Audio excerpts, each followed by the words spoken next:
លោកសៅលោកទៅប្រខេពំម្លាយកាលពី6ឆ្នាំមុនអាយុតិចសោះហ៊ានបោះជំហានចូល Wall Street មិនប្រហែលឆ្នាំសុំបង្កើតបានក្រុមហ៊ុន XQ ដ៏ល្បីល្បាញលោកសៅផានការក្រុមហ៊ុនរបស់ XQ យ៉ាងម៉េចហើយលោកសៅជួយប្រាប់ពួកខ្ញុំបន្តិចមកស្ថានភាពស្នេហាលោកយ៉ាងម៉េចដែរ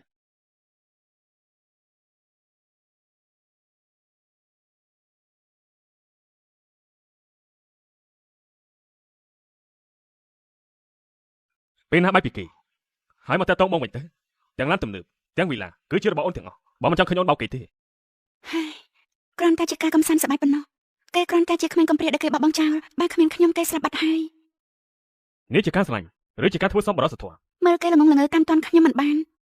គួរឲ្យអស់សម្ដេចណា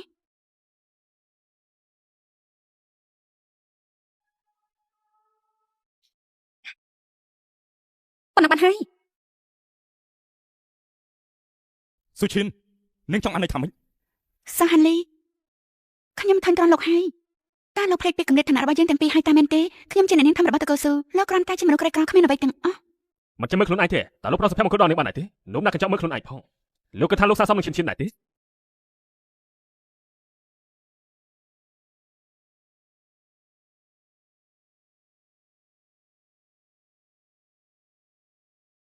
ស៊ូឈិនហានលីស៊ូឈិនប៉ារបស់អូនចាប់គុកដោយសារតែរឿងលុយកាក់បំណត់ដោយគាត់ជំពាក់ប្រហែលជាអូនមិនសមមិនអស់មួយជីវិតទេអូនមិនអាចអូសបងឲ្យលំបាកជាមួយអូនបានទេបងមានជីវិតរបស់បងមិនគួរមកទទួលរឿងអកុសលរបស់អូនទេ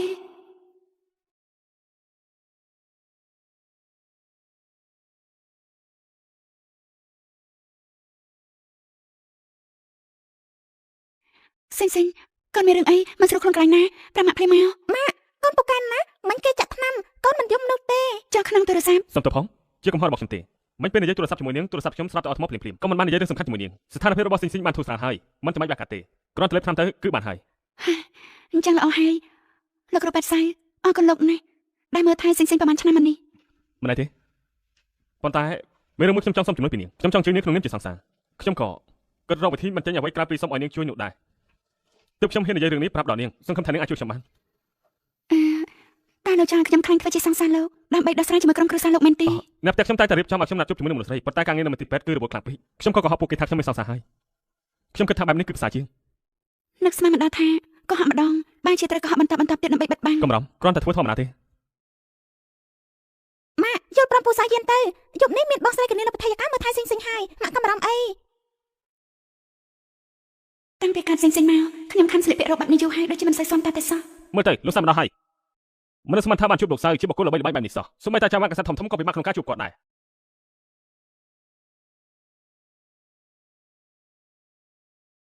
លោកសៅលោកទៅប្រខេពំម្លាយកាលពី6ឆ្នាំមុនអាយុតិចសោះហ៊ានបោះជំហានចូល Wall Street មិនប្រហែលឆ្នាំសុំបង្កើតបានក្រុមហ៊ុន XQ ដ៏ល្បីល្បាញលោកសៅផានការក្រុមហ៊ុនរបស់ XQ យ៉ាងម៉េចហើយលោកសៅជួយប្រាប់ពួកខ្ញុំបន្តិចមកស្ថានភាពស្នេហាលោកយ៉ាងម៉េចដែរ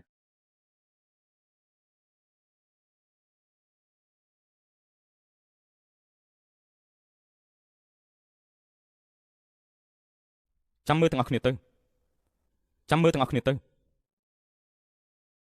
អ្នកនាងស៊ូប្រយ័ត្នផងអ្នកនាងសៅពួកយើងទៅពិនិត្យមើលទៅខ្ញុំហៅនាងថាឈិននាងហៅខ្ញុំថាសាយិនពួកយើងតែទុកគ្នា2ឆ្នាំហើយពេលនេះស្នេហាពួកយើងរឹងមាំល្អមិនមានគម្រោងរៀបការទេបន្តែទៀតជួបប៉ាម៉ាក់ខ្ញុំពួកយើងនិយាយគ្នាបាននេះចុះអ្នកនាងកាត់អីមិនស្រីឯងដូចខ្ញុំចូលចិត្តកន្លែងនេះទេពូតូចទីបំផុតពូតូចត្រឡប់មកវិញហើយខ្ញុំសូមណែនាំនេះគឺជាមិត្តស្រីរបស់ខ្ញុំឈិននេះពូតូចខ្ញុំសៅហានលីពូតូចសួស្ដីស៊ូឈិនហេតុអីបានជានឹងកិច្ចពីខ្ញុំពូតូចស្គាល់នាងដែរមិនមែនត្រឹមតែស្គាល់ទេមានរឿងរ៉ាវតាក់ទងគ្នាច្រើនណាស់ពួកយើងជាមិត្តរួមថ្នាក់នៅសាកលវិទ្យាល័យចៃដន្យយ៉ាងនេះអញ្ចឹងប្រាជាយូរដែរហើយដែលមិនបានជួបគ្នាហេតុអីក៏មិននិយាយនឹងភ្លេចរឿងកាលពីមុនហើយមែនទេចាំបាច់ឲ្យខ្ញុំរំលឹកម្ដងមួយដែរទេកាលពីនៅសមាគមនិស្សិតពួកយើងធ្លាប់ធ្វើការជាមួយគ្នាហើយពេលនោះមានរឿងយល់ច្រឡំគ្នាតិចតួចយល់ច្រឡំពូតូចប្រកាសជាមិនទុកចិត្តរឿងចាស់ៗទាំងនេះនោះទេអាចជួបគ្នាបានម្ដងទៀតអ្វីៗគឺចាប់ផ្ដើមល្អបំផុតហើយមែនទេសង្ស័យណាស់ខ្ញុំជាមនុស្សចូលចិត្តចង់កំហឹងប្រហែលជាចង់ចាំអស់មួយជីវិតអ្វីធ្វើឲ្យហាន់លីមិនអាចបំភ្លេចបានគឺមិនមែនជាសង្សារក៏មិនមែនជាសត្រូវដែរមិនមែនទាំងពីរ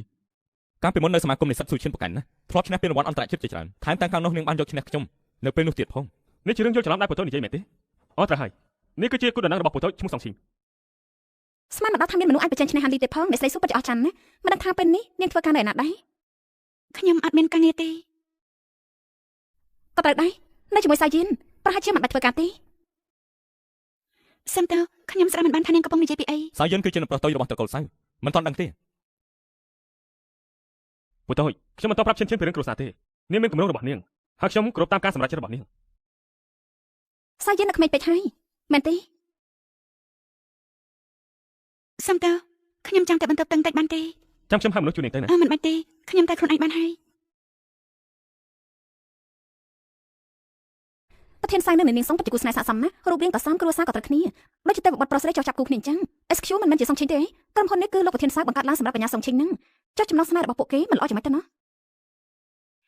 បើសិនជាថ្ងៃណាមួយពួកយើងបែកគ្នាតើបងនឹងធ្វើបែបណា បងនឹងយកឈ្មោះរបស់អូនទៅដាក់ឈ្មោះក្រុមហ៊ុនដើម្បីឲ្យមនុស្សគ្រប់គ្នាបានស្គាល់ឈ្មោះអូនដល់ពេលនោះពិភពលោកទាំងមូលនឹងជួយបងឲ្យស្វែងរកអូនឃើញ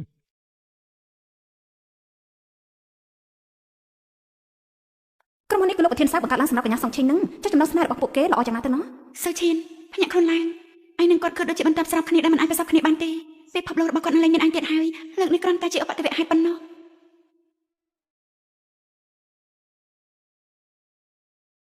លោកប្រធានសាយមានការអីមែនទេ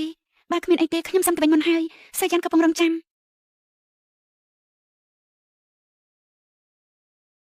តើលោកចង់ធ្វើអីឲ្យប្រកាស ប្រហែលឆ្នាំហើយនឹងមិនបានផ្លាស់ប្ដូរសម្បត្តិតែមិនតែនឹងនៅតែចូលចិត្តចាយទៅប្រុសអ្នកមានដដែលសាយយ៉ាងទាំងត្រង់ចិត្តល្អស្រីដែលចេះប្ដូរចិត្តដូចជានឹងមិនស័ក្តិសមនឹងគេទេបើចេះគិតចេញឲ្យឆ្ងាយទៅ បានលោកចង់ឲ្យគាត់បែកពីខ្ញុំសុំលោកឲ្យគាត់មកប្រាប់ខ្ញុំដោយផ្ទាល់ចុះលោកបូតូច ឈិនឈៀន សាយយ៉ានមកដល់ហើយ ល្អណាស់ឲ្យគេមើលចោះថានឹងជាមនុស្សបែបណា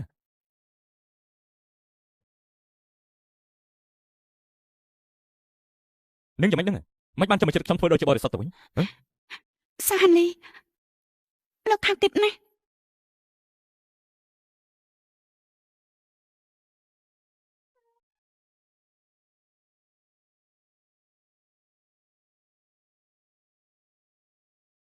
ឈិនឈិនឈិនឈិនឈិនឈិន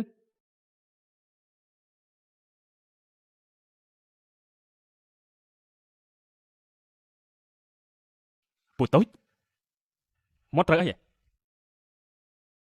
ចេញមកកិច្ចពីភាពអអក៏ជុំនឹងកូនឆ្មាមួយក្បាលក៏លេងជាមួយតិចតួច អូត្រូវហើយពូតូចតើពូបានឃើញឈិនឈិនទេខ្ញុំរកនេះមិនឃើញសោះ នឹងជាមិនស្រីឯងខ្ញុំមិនដឹងទៅ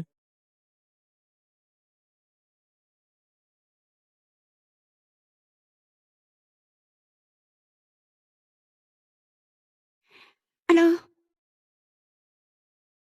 លោកគ្រូពេទ្យគឺយ៉ាងម៉េចហើយ អ្នកនឹងស៊ូសិញរួចផុតពីគ្រោះថ្នាក់បណ្ដោះអាសន្នតែត្រូវប្រញាប់វាកាត់ឲ្យបានឆាប់បំផុត ថ្លៃវាកាត់ប្រហែលជាប្រហែលដែរ ថ្លៃវាកាត់ប្រហែលជា200000នាងគួរតែប្រញាប់រកប្រាក់ដើម្បីទុកបំរុងឲ្យហើយទៅនេះជាបញ្ជីថ្នាំលើកនេះសូមនាងទៅបង់ប្រាក់ផងខ្ញុំទៅបង់ប្រាក់នាងនៅទីនេះមកថៃស៊ីស៊ីទៅ មិនក៏លោកនៅទីនេះ មិនពេលទូរស័ព្ទមកខ្ញុំស្មានថានាងនៅទីនេះទើបខ្ញុំមកមើល អរគុណលោកកំរំខ្ញុំនឹងសងប្រាក់នេះបានឆាប់បំផុត ពេលនេះនាងត្រូវថែសុខភាពកុំឲ្យពេលស៊ីស៊ីជាសះស្បើយតែនាងបានជាជឿវិញនោះ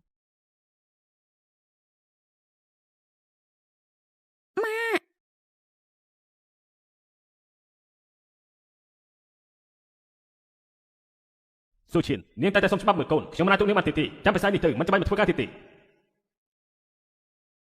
សិញសិញកូនកំរំម៉ាក់នឹងជាបាកូនបានល្អបំផុត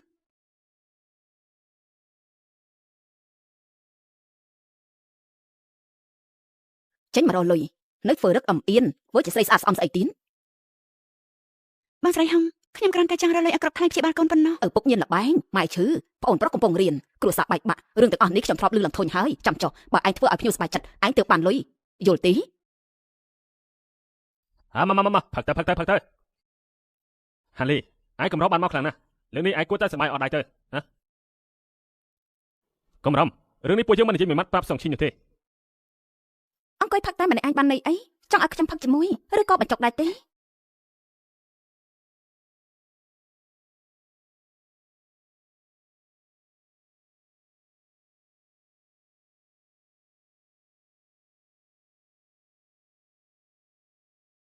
នាងគឺស៊ូឈៀនឯងស្គាល់នាងនឹងឲ្យហាលីស្នេហ៍ដំបងណែនាំទុកឲ្យឯងនោះធ្លាក់ខ្លួនជ្រឿងតាមភោជនីយដ្ឋានហើយនៅធ្វើរឹកទៀត កូនស្រីដែលមានទ្រព្យស្ដុកស្ដំក៏ចេញមករកប្រាក់ដោយវិធីនេះដែរ ខ្ញុំគ្រាន់តែមករកលុយតែប៉ុណ្ណោះ ខ្ញុំសូមណែនាំអ្នកទាំងអស់គ្នាបានស្គាល់អ្នកនាងធំរបស់ក្រុមហ៊ុនស៊ូគឺអ្នកនាងស៊ូឈៀនកាលពី6ឆ្នាំមុនលោកប្រុសស្រីរបស់ពួកយើងនៅពេលនោះគ្មានទ្រព្យសម្បត្តិអ្វីសោះតែនៅសន្សំសំចៃផ្គត់ផ្គង់នាងរហូតដល់នាងនិយាយពាក្យមួយម៉ាត់ថាធុញទ្រាន់ទៅហើយរួចហើយក៏រត់តាមអ្នកមានទ្រព្យសម្បត្តិបាត់ទៅ ហ៊ានបបោះលោកប្រសាចោលគ្មានភ្នែកមើលមនុស្សសោះមកជាខ្ញុំវិញប្រហែលជាស្ដាយក្រោយចង់បោះក្បាលហើយ ម្នេះមក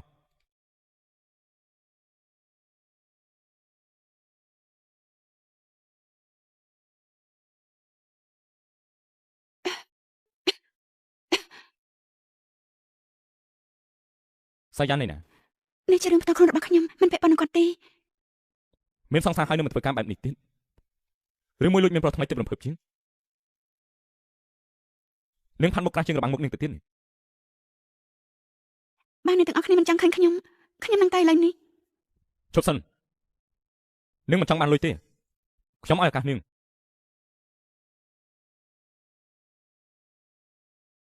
ផឹកស្រាហើយយកលុយទៅ ដើម្បីថ្លែងជាបានជំនឿរបស់សិញទោះបីត្រូវបាត់បង់ជីវិតក៏ត្រូវតែរកលុយទាំងនេះឲ្យបាន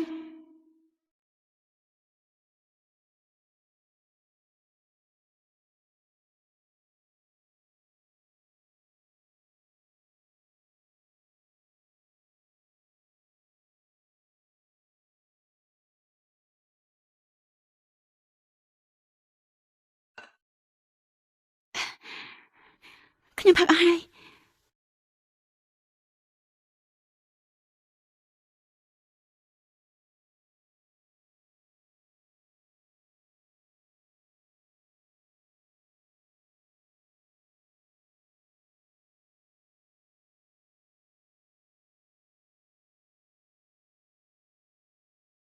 ខ្ញុំមិនអាណិតនាងទេអ្វីដែលនាងជួបថ្ងៃនេះគឺជារឿងដែលនាងសមនឹងទទួលហើយស៊ូឈិននាងជំពាក់ជីវិតសាលីមួយ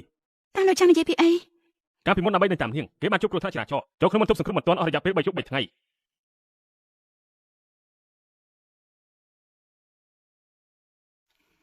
ខ្ញុំជំពាក់ជីវិតសាហានលីមួយជីវិតតើទាំងអស់ខ្ញុំសុខចិត្តទទួលប៉ុន្តែហេតុអីត្រូវធ្លាក់មកលើសិញវិញម៉ាក់ភ្នែកម៉ាក់ឡើងក្រហមហើយអត់ទេកូនម៉ាក់គ្រាន់តែហាត់បន្តិចម៉ាក់ចង់បានប៉ាទេកាន់អីកូនអ្វីដែលប៉ាធ្វើបានម៉ាក់ក៏ធ្វើបានដែរខ្ញុំចង់ឲ្យម៉ាក់សប្បាយចិត្តរកប៉ាដែលស្រឡាញ់ម៉ាក់បានដូច្នេះហើយម៉ាក់មិនត្រូវហត់នឿយបែបនេះបើសិញចាក់ចេញទៅម៉ាក់មានប៉ានៅក្បែរម៉ាក់ក៏មិនអាចកាត់ដែរហានីខ្ញុំជំពាក់លោកមួយជីវិតនេះសោះមិនអស់ទេពេលដែលលោកជិះរៀបការហើយខ្ញុំសូមជូនពរឲ្យលោកមានសុខសន្តិភាពនិងសុភមង្គលជារៀងរហូតចាប់ពីពេលនេះទៅយើងនឹងលែងជួបគ្នាទៀតហើយពូនេះមើលទៅសំខាន់ណាស់ហើយក៏មានអារម្មណ៍ស្និទ្ធស្នាលទៀតផងបើគាត់ទៅប៉ាខ្ញុំវិញដូចល្អប៉ុណ្ណាទៅណាម៉ាលើកនេះលោកជាលើកមុនទៀតតែ10ថ្ងៃក៏ចេញពីពេទ្យបានតែនឹងត្រឡប់មកវិញហើយមែនទេមែនហើយសិញឆាប់ជាសះស្បើយណាប៉ុន្តែពេលនេះលោកគ្រូពេទ្យនឹកសិញដែរអញ្ចឹងសិញនឹងមកលេងពួកគាត់វិញដែរយល់ទេម៉ាក់ទៅយកថ្នាំមកផ្លែតចាំម៉ាក់នៅទីនេះណាកុំរត់ទៅណាបដិបដាបានម៉ាក់ក៏នៅឲ្យស្ងៀម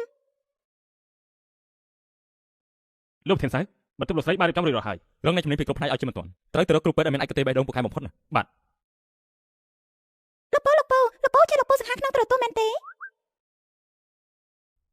ក្មួយតូចមិនក៏មកទីនេះម្នាក់ឯងចឹង ខ្ញុំកំពុងរងចាំម៉ាក់ខ្ញុំហេតុអីពូមុខជ្រួញម្លេះចាំខ្ញុំជួយបន្ធូរឲ្យណាម៉ាក់ខ្ញុំប្រាប់ថាត្រូវរក្សាអារម្មណ៍ឲ្យល្អនៅអ្វីនឹងល្អប្រសើរឡើង ម៉ាក់ក្មួយនិយាយត្រូវហើយ ម៉ាក់ខ្ញុំជាម៉ាក់ល្អបំផុតនៅលើលោកនេះ ម៉ាក់ក្មួយបង្រៀនក្មួយបានល្អណាស់ក្មួយក៏ជាក្មួយល្អបំផុតនៅលើលោកដែរ ចុះពូព្រមធ្វើជាបាខ្ញុំទេឱកាសបែបនេះកម្រមានខ្លាំងណាស់ណា រឿងនេះពូមិនអាចសន្យាបានទេប៉ុន្តែពូអាចលេងជាមួយក្មួយបានមិនត្រូវទេមិនមែនមួយនេះទេអូគឺមួយនេះ សិញម៉ាក់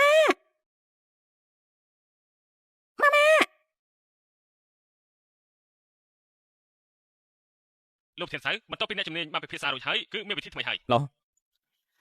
សិញម៉ែក៏រត់មកលេងតែម្នាក់ឯងទៀតហើយកូនដឹងទេថាម៉ាក់បារម្ភប៉ុណ្ណា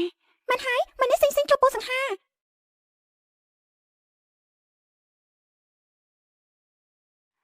លោកគ្រូពេទ្យសៅមកដល់ហើយលោកពូសៅសំណាងល្អជាសៅយៀនមិនមើលពីខាងក្រៅស្មានថា ទើបញ៉ាំធ្វើការរួចអូតើហើយខ្ញុំជួននេះ នេះជាអ្វី ជាការងារផ្នែករដ្ឋបាល សំទោសខ្ញុំនៅត្រូវមើលថែសិញប្រហែលជាមិនអាចចូលរួមការងារពីម៉ោង9ព្រឹកដល់ម៉ោង5ល្ងាចបានទេ ក្រុមហ៊ុននៅជិតផ្ទះនាងណាប្រាក់ខែក៏ល្អដែរនាងអាចចរចាបាន ម៉ាក់សិញអញមើលថែខ្លួនឯងបានអញ្ចឹងក៏បានអរគុណលោកគ្រូពេទ្យសៅ សិញពូសៅនាំឯងទៅញ៉ាំអីណា យេ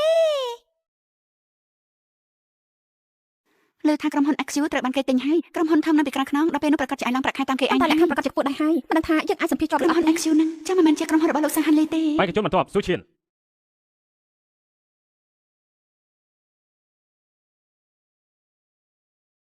សួស្តីលោកស្រីជាគណៈកម្មការសម្ភាសខ្ញុំឈ្មោះសុឈិនអ្នកនាងស៊ូមិនស្មានថាពិភពលោកតូចដល់ម្លឹងសោះអ្នកនាងសំ អ្នកគ្រប់គ្រងសងស្គាល់នាងដែរ ធ្លាប់ជួបគ្នាម្ដងដល់ចែកដន្យមិនសូវស្គាល់ប្រហែលទេអញ្ចឹងអ្នកនាងធ្វើការណែនាំខ្លួន នាងខ្ញុំឈ្មោះសូឈៀនឆ្នាំនេះអាយុ28ឆ្នាំបានបញ្ចប់ការសិក្សាពីសាកលវិទ្យាល័យជីងហួរមកជំនាញដាក់ពាក្យគឺផ្នែករដ្ឋ តម្រូវ បាល ការក្រុមហ៊ុនសាយគ្រប់គឺខ្ពស់ណាស់តែអ្នកណាណែនាំនាងឲ្យមកទីនេះមិនមែនអ្នកនាងមានខ្សែបណ្ដាញទេដឹង សូម្បីតែអ្នកបោះសម្អាតនៅក្រុមហ៊ុនសាយគ្រប់ពួកយើងក៏មានសញ្ញាបត្រដូចនាងដែររីឯអ្នកហាត់ការវិញសិតសឹងតែជានិស្សិតបញ្ចប់ការសិក្សាពីសាកលវិទ្យាល័យ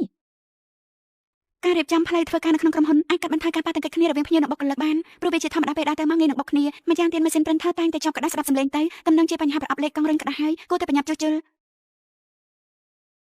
ទោះបីតែខ្ញុំមិនមានសញ្ញាបត្រខ្ពស់ក៏ពិតមែនប៉ុន្តែបទពិសោធន៍ការងាររបស់ខ្ញុំប្រកាសជាច្រើនជាងមនុស្សភាគច្រើនដែលនៅទីនេះខ្ញុំបានហាត់ឧបករណ៍3ឆ្នាំជាប់គ្នានៅ Stanford ឯនាងវិញរៀននៅសាកលវិទ្យាល័យថ្នាក់ទី3សូម្បីតែឈ្មោះក្រុមហ៊ុនដែលនាងធ្លាប់ធ្វើការក៏មិនដែលឮផងតើកម្រិតជ្រើសរើសបុគ្គលិករបស់ក្រុមហ៊ុនសាយក្រុមអន្តរថ្នាក់មនុស្សដូចនាងក៏អាចចូលមកសម្ភាសចុងក្រោយបានដែរ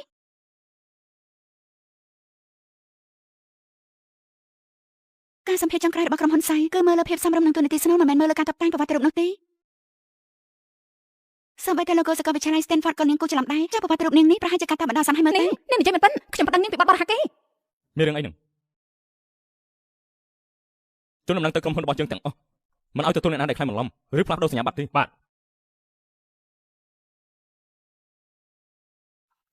ខ្ញុំមកយកឯកសារឲ្យលោក លើមុនជំនួយការសួរបានទុកចំណាប់អារម្មណ៍យ៉ាងជ្រាលជ្រៅចំពោះខ្ញុំថ្ងៃនេះប្រធានសាមណេរគ្មានអ្នកណាមករកខាត់ពួកយើងទេ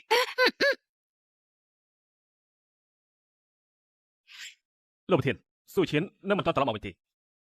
រឿងកិច្ចការងារមែនទេ មិនមែនទេនាងទៅជួបលោកលីដើម្បីចុះហត្ថលេខាលើកិច្ចសន្យាលោកលីម្នាក់នោះប្រធានក៏ដឹងស្រាប់ហើយកេរ្តិ៍ឈ្មោះរបស់គាត់គឺមិនសូវល្អទេតែតែបៀតបៀនបុគ្គលិកស្រីៗនៅកម្មអាបាត លោកគ្រូប៉ែតសៅមិញនេះទូរស័ព្ទរបស់លោករហូនប្រហែលជាមានអ្នកណាកំពុងមានរឿងមិនតាន់តែតឹងមកលោកហើយកុំ អ្នកនេះសួរកុំអារម្មណ៍ខ្ញុំនឹងធ្វើឲ្យនាងពេញចិត្ត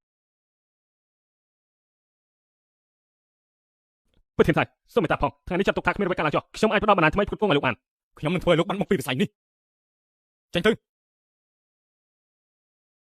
សុឈិន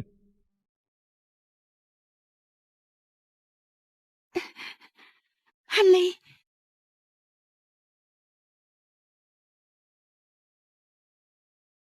សុឈិនខ្ញុំស្អប់នាងខ្លាំងយ៉ាងនេះមិនបានជាខ្ញុំទប់ទល់នឹងនាងមិនបាន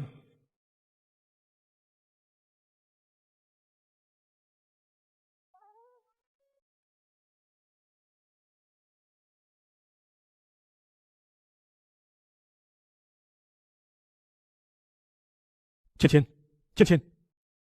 នេះមិនអីទេ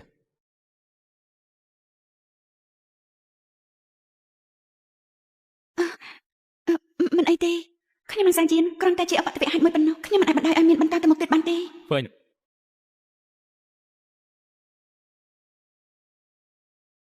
ះញ៉ាំអីនឹង ខ្ញុំផ្ដាសាយរាងកាយមិនសូវស្រួលខ្លួន សុឈិននាងខ្លាចមានកូនជាមួយខ្ញុំណាស់មែនទេ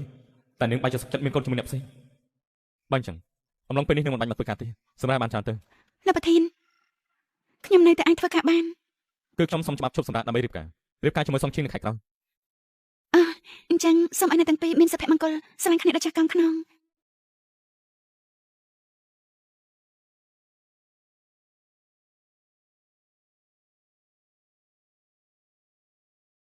ហៅឡូ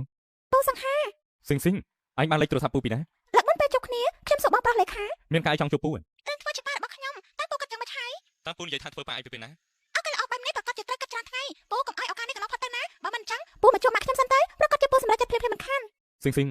ពូខ្លាចថាមិនអាចធ្វើប៉ាអីបានទេ មិនអីទេម៉ាក់ខ្ញុំក៏មានអ្នកតាមស្លាញ់ច្រើនដែរចាំខ្ញុំសួរអ្នកផ្សេងសិនណាខ្ញុំចុចបិទទូរស័ព្ទហើយ បើសិនជាខ្ញុំមានកូនគួរឲ្យស្រឡាញ់បែបនេះម្នាក់ក៏ល្អដែរ លោកប្រធានសៅឈុតនេះសមនឹងលោកណា យកឈុតនេះចុះមិនបាច់កើតទេហើយចុះកូនកំមុំវិញលើរ៉ូបហើយនៅ អ្នករចនាម៉ូដក្រុមហ៊ុនយើងខំប្រឹងដេកដោយដៃពេញមួយខែទន្ទឹងរង់ចាំកូនកំពុងពាក់ទៅមិនដូចជាស្អាតចឹងណាសុំទោសខ្ញុំមកយឺត នឹងមកធ្វើអី អ្នកគ្រប់គ្រងសុំនេះណាខ្ញុំមកយកឯកសារឲ្យគាត់ក្រុមហ៊ុនមានឯកសារត្រូវដោះស្រាយពួកយើងណាត់គ្នាយូរហើយថានឹងមករងដូច្នេះហើយត្រូវរំខានជំនួយការស៊ូឲ្យរត់មកទីនេះមិនអីទេជំនួយការស៊ូតើរ៉ូបរបស់ខ្ញុំស្អាតទេអ្នកគ្រប់គ្រងសុំពាក់អ្វីក៏ស្អាតដែរតែមួយនេះខុសពីគេរត់ទៅបំពេញរកការរចនាលើរ៉ូបអពីពីនេះសុទ្ធតែខ្ញុំនឹងហាន់លីចំណាក់ជ្រើសរើសគេធ្លាប់និយាយថាគេនឹងធ្វើឲ្យខ្ញុំខ្លាចទៅជាកូនកំមុំដែលស្អាតបំផុតលើលោកនេះអរគុណហាន់លីមានអ្នកក្រៅនៅ ឲ្យអ្នកផ្សេងឃើញសុភមង្គលរបស់យើងដែរមិនល្អទេ ជំនួយការស៊ូនេះក៏ជាលើកទី1របស់ខ្ញុំដែរគ្មានបទពិសោធន៍សោះតែនាងធ្លាប់រៀបការហើយមែនទេនាងអាចប្រាប់ខ្ញុំអត់ទេថាកម្មវិធីមង្គលការលំដាប់លំដោយយ៉ាងម៉េចថ្ងៃរៀបការតើហត់ខ្លាំងទេខ្ញុំមិនได้រៀបចំពិធីមង្គលការទេមិនក៏អត់មានសូម្បីតែមង្គលការអូមែនហើយសុំទោសខ្ញុំភ្លេចទៅថាសូម្បីតែឪពុកម្កាយរបស់កូននាងជាអ្នកណាក៏មិនដឹងផងឪពុករបស់កូនខ្ញុំរវល់បន្តិចមិនដឹងថាអ្នកគ្រប់គ្រងសងលើពាក្យចចាមអារ៉ាមនេះពីណាមកទេឬក៏អ្នកនាងស៊ើបខ្ញុំរឿងនោះមិនសំខាន់ពេលខ្ញុំការនាងមកចាប់បាច់ផ្កាផងណាខ្ញុំរីករាយនឹងចែករំលែកមង្គលការរបស់ខ្ញុំឲ្យនាង ឈិននឹងមានសុភមង្គលរបស់ខ្លួនឯង ឈៀននឹងមានស្ភាមមកគោរបស់ខ្លួនឯងមិនបាច់ឲ្យអ្នកនាងសងបារម្ភទេពុយតូចមើលឈុតអ្នកកំណត់របស់ខ្ញុំនេះសមដែរទេ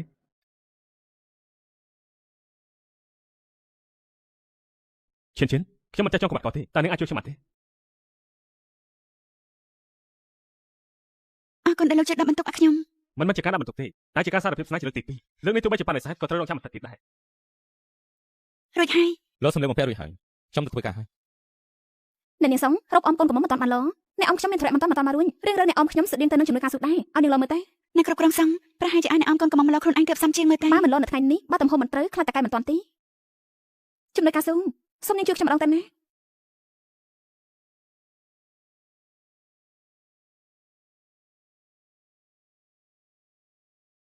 មិនអាក្រក់ទេស្អាតគ្រាន់បើដែរតាគ្រាន់តែខ្សែស្មានេះរៀងធូរពេកបើមិនអញ្ចឹងខ្ញុំនឹងកែឲ្យនាងស្រួលពាក់ជាងមុនទៅចុះ ការដែរឈៀន គ្មានចេតនាទេសុំទោសផងខ្ញុំចាក់នាងដាក់ចេតនាទេមិនអីទេខ្ញុំទៅមើលបន្តិចសិនបន្ទប់ទឹកនៅខាងនោះ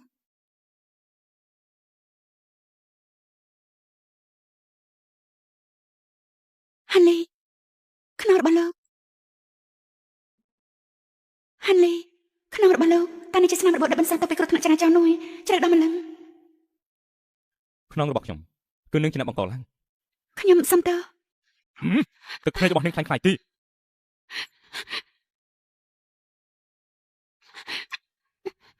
លោកវិញណា6 ឆ្នាំមកនេះខ្ញុំរងទុក្ខវេទនាខ្លាំងណាស់ គឺដោយសារតែរឿងនេះហើយទើបលោកមិនព្រមដល់លែងខ្ញុំរហូតមកដល់ឡើយនេះ អញ្ចឹងឲ្យខ្ញុំធ្វើយ៉ាងម៉េចខ្ញុំស្លាញ់នាង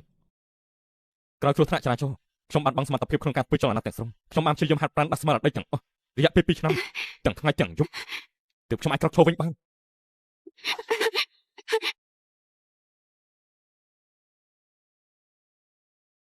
ខ្ញុំនឹងប្រាប់គ្រប់គ្នាឲ្យដឹងពីការពិតរបស់នាង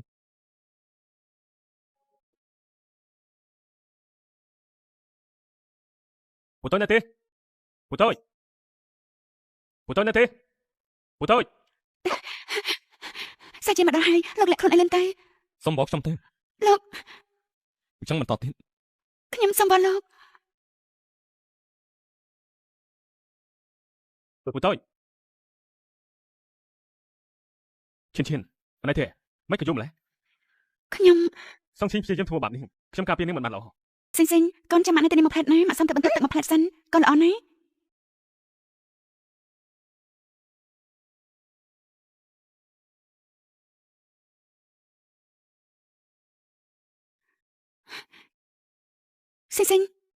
សិងអាឡូ កូនប្រុសរបស់នាងពេលនេះនៅក្នុងដៃរបស់ជាងហើយបើនាងមិនចង់ឃើញគេកើតអ្វីនោះទេនាងត្រូវតែធ្វើតាមជើងមិនចឹងទេនាងចាំទទួលសារសាប់គេទៅ សិង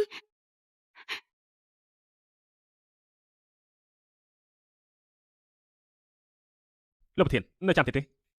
លែងចាំហើយ ឡើយចាំហើយហើយចូលរបស់ទាំងអស់នេះ អាយយកទៅ លោកប្រធានខ្ញុំអត់មានកូនទេលោកប្រធាន សិង លុយនៅណា ឡើយអត់មានទេផ្ទះជួលគ្រឿងសង្ហារឹមជាជួលរបស់ដែលមានតម្លៃបំផុតនៅក្នុងផ្ទះគឺមានតែខ្ញុំនិងសិងប៉ាចង់ធ្វើអីក៏ធ្វើទៅ ហើយមានអាកប្បកិរិយាបែបនេះដាក់យើងហ៎ គឺសម្រាប់មនុស្សដែលជាសត្រូវនឹងខ្ញុំ កុំមកឲ្យតែធំពេកអីទោះជាចឹងណាហើយក៏ជាកូនស្រីរបស់យើងដែរ សិងជាចាប់បង្ការរបស់ប៉ាលេងសាច់បែបនេះតើប៉ានៅត្រូវការខ្ញុំចាំប៉ាទេលោកប៉ាកំពុងលេងជាមួយខ្ញុំទេសិងចាប់ពេលនេះទៅបើជួបស្ថានភាពបែបនេះទៀតត្រូវរៀបការប្រាប់ប៉ូលីសណា ឈៀនណារកដងឯងចាំបាច់រើផ្ទះទៅនេះទៅនោះធ្វើស្អីយើងគង់តែរកឯងឃើញតែដែរទេ សិងកូនទៅលេងផ្ទះលោកយាយឈិនសិនទៅណាម៉ាក់នឹងយកកូនមកវិញយល់ព្រម តាំងពីយើងចេញពីគុកមករកដងដែលយើងមកជួបឯងតែមានអាកប្បកិរិយាបែបនេះដាក់យើងពីមុនបើមិនបានយើងជាអ្នកជួយទេយើងគឺជាអ្នកមានគុណរបស់ឯងមិនចឹងឯងក៏មិនអាចរងនៅក្នុងជីវភាពនេះធំដែរ រឿងនេះជាអតីតកាលយូរហើយបើកុំតែប៉ាប្រើសម្ភារៈខូចគុណភាពតើការដ្ឋានសង្កាត់មានគ្រោះថ្នាក់ទេគ្រួសារពួកយើងក៏មិនខ្សែធនដែរម៉ាក់ខ្ញុំក៏មិនតែធ្វើការគ្រប់កន្លែងដើម្បីសពបំណុលដែរចុងក្រោយកាត់ជំងឺរលាកលំបាញ់រ៉ាំរ៉ៃមិនហ៊ានទៅព្យាបាលរហូតដល់ដំណាក់កាលចុងក្រោយ យើងនឹងធ្វើម្ដាយកូនឯងមានបញ្ហាយើងមកនេះដើម្បីសងសំណងដល់ឯងនឹងស៊ីង វិធីសងសំណងរបស់ប៉ាគឺយកលុយរបស់ខ្ញុំទៅលេងល្បែងស៊ីសង លុយបន្តិចបន្តួចគឺជាដើមទុនដើម្បីយើងក្រោកឈរវិញកុំឲ្យមាននរណាមកខាត់ជើងឲ្យសោះយើងសុំលេងល្បែងតាមម្ដងទៀតនោះទេខ្ញុំច្បាស់ជាអាចងើបមុខរួច ខ្ញុំអត់មានលុយទេ មិនចង់ឲ្យមែនទេអញ្ចឹងចាំយើងគិតមើលសិនថាលើក្រោយយើងគួរធ្វើបែបណាដាក់ចៅប្រុសរបស់យើង តើប៉ាចង់បានលុយប្រមាណទៅព្រមដល់លេងពួកយើង 50000មក លុយរបស់ខ្ញុំយកទៅព្យាបាលឲ្យសិងអស់ហើយបានអនុទានក៏ដាច់លេខដែរតើខ្ញុំនៅសល់លុយណាទុកប្រើ មិនចង់ឲ្យមែនទេមិនចឹងយើងនាំកូនរបស់ឯងទៅរកឪពុកបង្កើតរបស់គេ ប៉ានិយាយអី សៅហាន់លីនៃក្រុមហ៊ុន XU Group ពីមុនឯងធ្លាប់តាក់ទងជាមួយនឹងគេកូននេះច្បាស់ជាកូនរបស់គេហើយ មិនពាក់ព័ន្ធនឹងគេទេកុំទៅរកគេ ដល់ពេលនោះយើងនឹងបីកូនរបស់ឯងទៅបង្កបញ្ហានៅក្រុមហ៊ុនរបស់គេ មនុស្សជាន់ខ្ពស់ទាំងនោះគេឲ្យតម្លៃមុខមាត់ណាស់យើងច្បាស់ជាអាចទាញលុយគេបានហើយ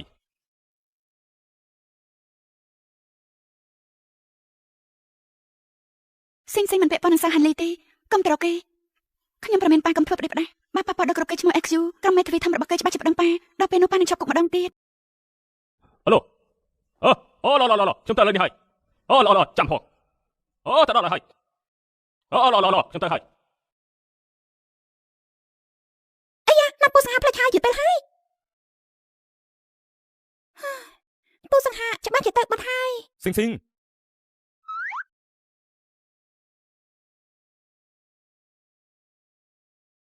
ពូសង្ហាពូមិនតាន់ទៅណាទេ រឿងដែលបានសន្យាហើយពូមិនអាចបំពេញកិច្ចសន្យាទេមិនបានចាញ់មកយឺត លោកតាខាងម៉ាក់ថ្ងៃនេះមកលេងហើយឆ្លោះគ្នាយ៉ាងខ្លាំងជាមួយម៉ាក់សិងមិនចូលចិត្តលោកតាតតែសោះគាត់កាច់ណាស់តែសិងជាក្មេងប្រុសក្លាហានត្រូវតែការពារម៉ាក់ ក្មេងប្រុសក្លាហានលេងប្រដាប់ក្មេងលេងហ៎ លោកយាយឈិនសិងមិនបាននៅជាមួយលោកយាយទេមែនទេ សិងមិនបានមកទីនេះទេ ឥឡូវសិងកូននៅណាម៉ាក់ខ្ញុំនៅសួនអូសៀនក្នុងទីក្រុងជាមួយពូសង្ហាអញ្ចឹងចាំម៉ាក់ទៅទីនោះកុំរត់ទៅណាម៉ាក់ទៅយកកូន ឈិន ហេតុអីលោកនៅទីនេះ ខ្ញុំគ្រាន់តែធ្វើដំណើរឆ្លងកាត់គិតថាមកមើលនាងនឹងស៊ីស៊ីចុះណាស៊ីស៊ី គេនៅជាមួយពួកដែលគេស្គាល់ម្នាក់ អញ្ចឹងខ្ញុំទៅជាមួយនាងចុះ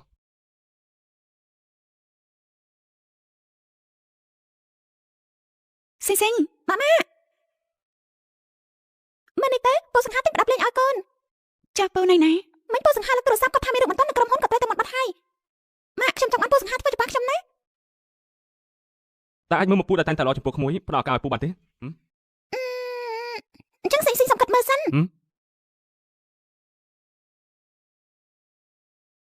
ក្រុមហ៊ុនមានរឿងហើយខ្ញុំធ្វើការនៅ SQ យូរហើយមិនដែលឃើញលោកប្រធានចាស់ខាងសម្បត្តិដល់ថ្នាក់នេះទេ ក្រុមហ៊ុនសាយនិងក្រុមហ៊ុនលីសហការគ្នារាប់សិបឆ្នាំមកហើយមិនគួរណាប្រធានសាយសុខចិត្តសងថ្លៃខូចខាតដើម្បីបញ្ចប់កិច្ចសន្យាសោះ អ្នកទាំងពីរអ្នកណាទំនេះជួយយកកាហ្វេទៅការិយាល័យប្រធានផងខ្ញុំមិនហ៊ានចូលទៅទេបើមិនចង់ឲ្យអ្នកផ្សេងទៅចោះបានទេ ចុះស៊ូឈិនណាមិនមកជាជំនួយការប្រធានទេឲ្យនេះទៅចុះ ស៊ូឈិនជួយយកកាហ្វេទៅឲ្យលោកចៅចាស់ផង លីសោះទេយើងនឹងតកូលលីជាមិត្តស្និទ្ធស្នាលនឹងគ្នាតើរឿងកិច្ចសន្យាឯងហ៊ានសម្រេចចិត្តដល់ខ្លួនឯងបែបនេះយ៉ាងម៉េច មិនថាផលិតផលឬក៏ការដឹកជញ្ជូនគ្រប់ផ្នែករបស់ក្រុមហ៊ុនលីសុទ្ធតែមានបញ្ហាហើយពួកគេក៏មិនបានត្រួតពិនិត្យត្រឹមត្រូវដែលមិនអនុម័តតាមច្បាប់របស់ក្រុមហ៊ុននោះទេលោកនឹងគាត់ជាមិត្តភក្តិស្និទ្ធស្នាលមិនពាក់ព័ន្ធនឹងខ្ញុំទេ ឯងជាមនុស្សតកូលសៅដែរទេ ឈប់សិនខ្ញុំគ្រាន់តែតកូលសៅមិនមែនជាមនុស្សរបស់តកូលសៅទេ តាមម្ដាយរបស់ឯងបង្រៀនឯងឲ្យមានភាពក្លាហានបែបនេះមកពីណាបើដឹងមុនចឹងខ្ញុំដាក់ទុនក្នុងក្រុមហ៊ុនឯងទេ បើលោកចង់ដកទុនខ្ញុំអាចដកភាគហ៊ុនរបស់លោកឲ្យទៅលោកវិញ ឯងធ្វើឲ្យក្រុមហ៊ុនលីខឹងហើយទៅថ្ងៃមុខក្រុមហ៊ុន XU របស់ឯងនឹងដំណើរការយ៉ាងម៉េច ខ្ញុំរកអ្នកផ្គត់ផ្គង់ដែលល្អជាងនេះយូរហើយក្នុងនាមជាអ្នកគ្រប់គ្រងតកូលសៅសូម្បីតែរឿងតូចតាចប៉ុណ្ណឹងក៏មិនដឹងដែរមែនទេ នេះមិនមែនជារឿងលុយកាក់ទេប៉ុន្តែជារឿងមិត្តភាព ខ្ញុំមើលតែគុណភាពតែប៉ុណ្ណោះទេ ចំណុចនេះឯងមិនអាចរៀនសូត្រពីបងប្រុសរបស់ឯងបានតែទេ រឿងពឹងពាក់ខ្សែស្រឡាយនឹងប្រើត្រូវក្រោយខ្ញុំរៀនមិនចេះទេ កាហ្វេលោកប្រធាន យើងប្រាប់ហើយកុំឲ្យមករំខានជើងស្ដាប់មិនចូលទេ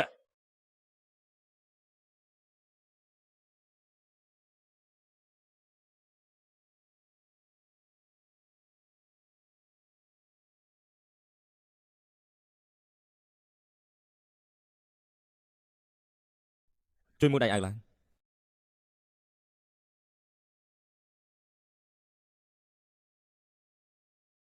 មួយរយៈនេះកុំឲ្យទៅទឹកណាបើនៅតែមិនជាទៀតត្រូវទៅមន្ទីរពេទ្យ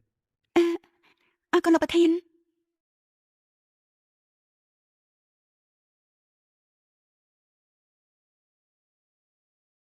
លោកប្រធានលោកសាចាស់និងលោកលីជួបគ្នាញឹកញាប់ណាស់គ្រាន់តែមិនដឹងថាពួកគេនិយាយពីអ្វីសូមទោសផលណាប្រុសតើលោកមានបានកត់ទុកមុនហើយនៅ ខ្ញុំមិនបានកក់ទេ លោកប្រុសនេះគឺជាភោជនីយដ្ឋានប្រភេទសមាជិកបើមិនមានការកត់ទុកមុនមួយសប្តាហ៍ទេសូមជឿលើកក្រោយទៅ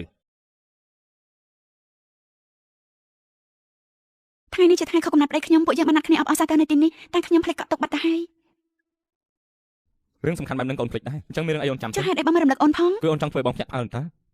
ពួកយើងណាត់ជួបគ្នាលើកដំបូងនៅទីនេះលោកក៏មិនចង់ឃើញពួកយើងឆ្លោះគ្នាដែរមែនទេដូច្នេះអនុញ្ញាតឲ្យពួកយើងបាន ដោយ ទេ សារតែជាថ្ងៃកំណត់លោកប្រុសអញ្ចឹងខ្ញុំអនុញ្ញាតជាផ្សេងម្ដងចុះសូមជើញ អរគុណ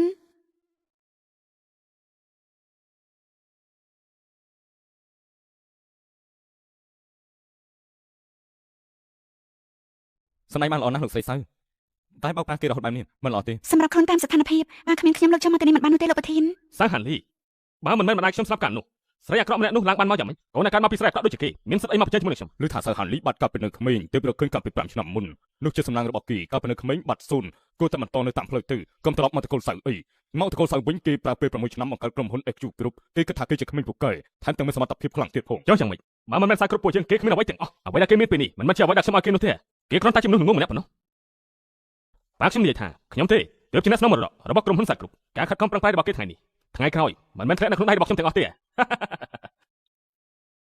លោកប្រធានតើលោកមិនអីទេ មិនអីទេខ្ញុំគ្រាន់តែចង់ស្ដាប់មើលថាពួកគេអាចនិយាយពាក្យល្អៗអ្វីខ្លះទៀត ពាក្យដែលគេនិយាយប្តីប្រដាបើមិនចង់ស្ដាប់ក៏មិនបាច់ស្ដាប់ដែរមិនបាច់យកមកដាក់ក្នុងចិត្ត ខ្ញុំមានវិធីរាប់រយអានណោះអាចកម្ចាត់ XQ គ្រប់បានទីបំផុតគេនឹងមិនបានអ្វីទាំងអស់ខ្ញុំនឹងឲ្យគេដឹងថាក្នុងសាលគ្រប់អ្នកណាគឺជាអ្នកសម្រេចចិត្ត ខ្ញុំសុំតែបន្ទប់ទឹកមួយផ្លែតចាំខ្ញុំមកវិញ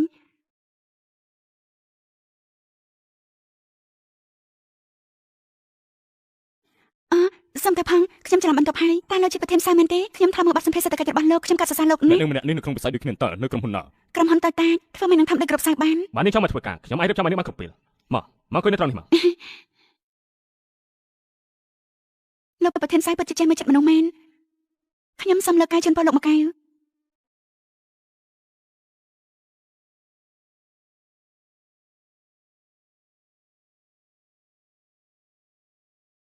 នឹងមិនមែនទៅបន្ទប់ទឹកទេ រឿងនេះមិនសំខាន់ទេអ្វីដែលសំខាន់នោះគឺចំណុចខ្សោយត្រូវបានខ្ញុំចាប់បានហើយ នឹងមិនចាំបាច់ធ្វើរឿងទាំងនេះដើម្បីខ្ញុំទេ យ៉ាងណាក៏គ្រប់ XU គឺជាញើសឈាមរបស់លោកដែរខ្ញុំមិនចង់ឲ្យវាត្រូវបំផ្លាញដោយសារតែមនុស្សប្រុសដែលចេះតែនិយាយបំពល់គេ នឹងធ្វើបែបនេះដើម្បី XQ ក្រុមមែនទេ ដើម្បីក្រុមហ៊ុនបើក្រុមហ៊ុនដួលរលំនោះកម្លាំងញើសឈាមរបស់លោកនិងអ្នកនាងសុំក៏ត្រូវបាត់បង់ដែរ មានតាក់ទងអីនឹងគេ តែក្រុម XQ មិនមែនបង្កើតឡើងដើម្បីអ្នកនាងសុំទេ មិនមែនបង្កើតឡើងដើម្បីគេទេគឺដើម្បីនេះ ថាម៉េច ខ្ញុំថាមិនមែនបង្កើតដើម្បីគេទេនឹងស្វឹងហើយ ដូចជាមែនចាំពេលខ្ញុំភ្ញាក់ពីស្វឹងសិនចាំលោកនិយាយម្ដងទៀត ចាំដល់នឹងស្វឹងមកវិញខ្ញុំនិយាយឡើងចាញ់ហើយតោះខ្ញុំជូននឹងត្រឡប់ទៅវិញ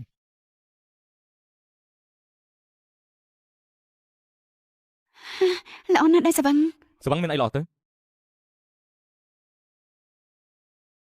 ពួកយើងហាក់ដូចជាត្រឡប់ទៅកាន់ដូចពីមុនទៀតហើយ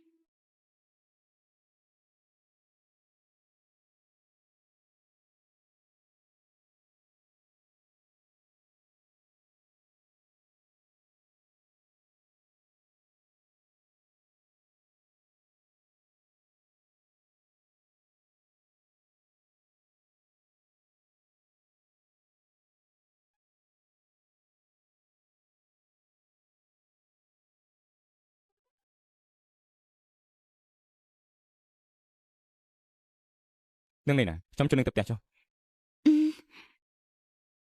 ខាងនោះអត់ទេដូចជានៅខាងនោះទេខាងនោះ ភ្ញាក់ហើយ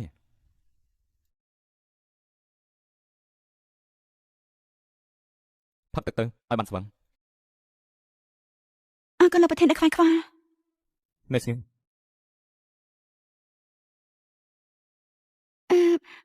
លោកប្រធានខ្ញុំដល់ផ្ទះហើយជួបគ្នានៅថ្ងៃស្អែកណា ខ្ញុំជូននឹងទៅលើ លោកប្រធានមិនអីទេខ្ញុំខ្លាច នឹងខ្លាចអីខ្លាចកូននឹងឃើញ មិនមែនទេពួកយើងគ្រាន់តែតំណែងថ្នាក់លើនិងថ្នាក់ក្រោម ឬមួយក៏មានមនុស្សដែលខ្ញុំមិនអាចជួប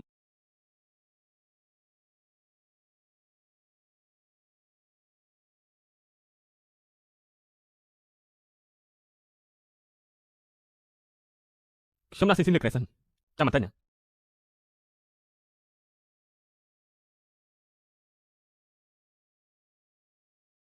តាមពិតសិងជាកូនរបស់នាង តាមពិតពោសង្ហាដែលសិននិយាយនោះគឺជាលោកសោះ សិងគេថាគេអាយុ5ឆ្នាំហើយ គេចាំខុសហើយគេអាយុ4ឆ្នាំទេគេចូលរៀនថ្នាក់មន្ត្រីតូច នេះខ្ញុំកំពុងគិតអីស្មានថាសិងជាកូនរបស់ខ្ញុំទៅវិញ ដោយសារសិនឈឺតែគេចូលរៀនយឺត1ឆ្នាំ ខ្ញុំនឹងសិងជួបគ្នាដំបូងនៅមន្ទីរពេទ្យគេថាតាំងពីតូចដល់ធំគេទៅមន្ទីរពេទ្យយ៉ាងខ្ញុំគេមានជំងឺអីដែរទៅ ពេលនេះស្ថានភាពគេធូរស្រាលច្រើនហើយ ខ្ញុំអាចឧបត្ថម្ភឲ្យសិងលើថ្លៃព្យាបាលការសិក្សានិងជីវភាពរបស់គេរស់នៅរហូតដល់ពេញវ័យ មិនបាច់ទេអរគុណពូតូចដែរម្ដងពេលនេះខ្ញុំកំពុងរៀនសូត្រដើម្បីខ្លាចតែជាឪពុកដ៏ល្អម្នាក់ខ្ញុំមានទំនុកចិត្តថាខ្ញុំអាចមើលថែស៊ីស៊ីបានល្អ ធ្វើជាឪពុកដ៏ល្អមិនមែនជារឿងងាយស្រួលទេណាឯងគិតច្បាស់ហើយនៅ ពូតូចអាចទុកចិត្តបានពេលនេះខ្ញុំមានចំហររឹងមាំជាងពេលណាទាំងអស់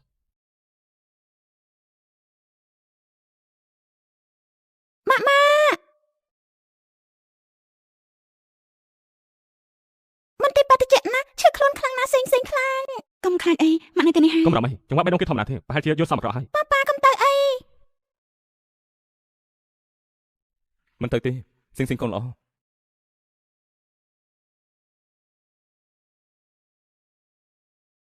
មើលថែកូនឲ្យល្អណា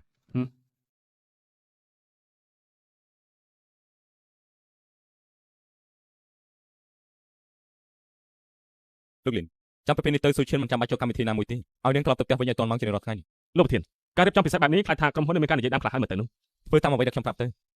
បាទខ្ញុំយល់ហើយលោកប្រធានតើពួកយើងត្រឡប់ទៅវិញឥឡូវនេះទេ ខ្ញុំដើរលេងមកផ្លែសិន លោកច្បាយជិះឡានត្រឡប់ទៅវិញទៅ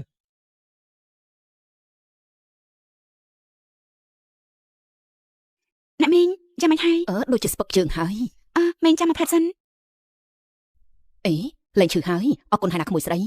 អ្នកមីងសាកល្បងមើលតើសាកដាក់បានទេ ដាក់បានហើយអរគុណណាក្មួយស្រី មិនអីទេមីងតាមីងតណាដែរខ្ញុំជន់ មិន ទៅ អីទេខ្ញុំមកមើលកូនប្រុសធ្វើម្ហូបតែងទួចឲ្យគេអង្គុយចាំទីនេះក៏បាន អញ្ចឹងខ្ញុំមានធរៈខ្ញុំសុំតមុនហើយ ធ្វើល្អមិនចង់ឲ្យគេដឹងឈ្មោះពិតជាក្មេងល្អមែន លោកស្រីទីបំផុតរកលោកស្រីឃើញហើយ លេខាលីនអញមកយឺតពេកហើយ សូមទោសផលលោកស្រី ទៅមើលហានលីទៅ សុឈិនពេលនេះខ្ញុំមានរឿងបន្តមកណាចាចេញមកទេនាងយកឯកសារនេះទៅផ្ទះលោកប្រធានបន្តមកនាងអាចជប់សម្រាប់បានហើយ តែឥឡូវទៅតែម៉ោង3ហ្នឹង កិច្ចការរបស់នាងបានបញ្ចប់ហើយ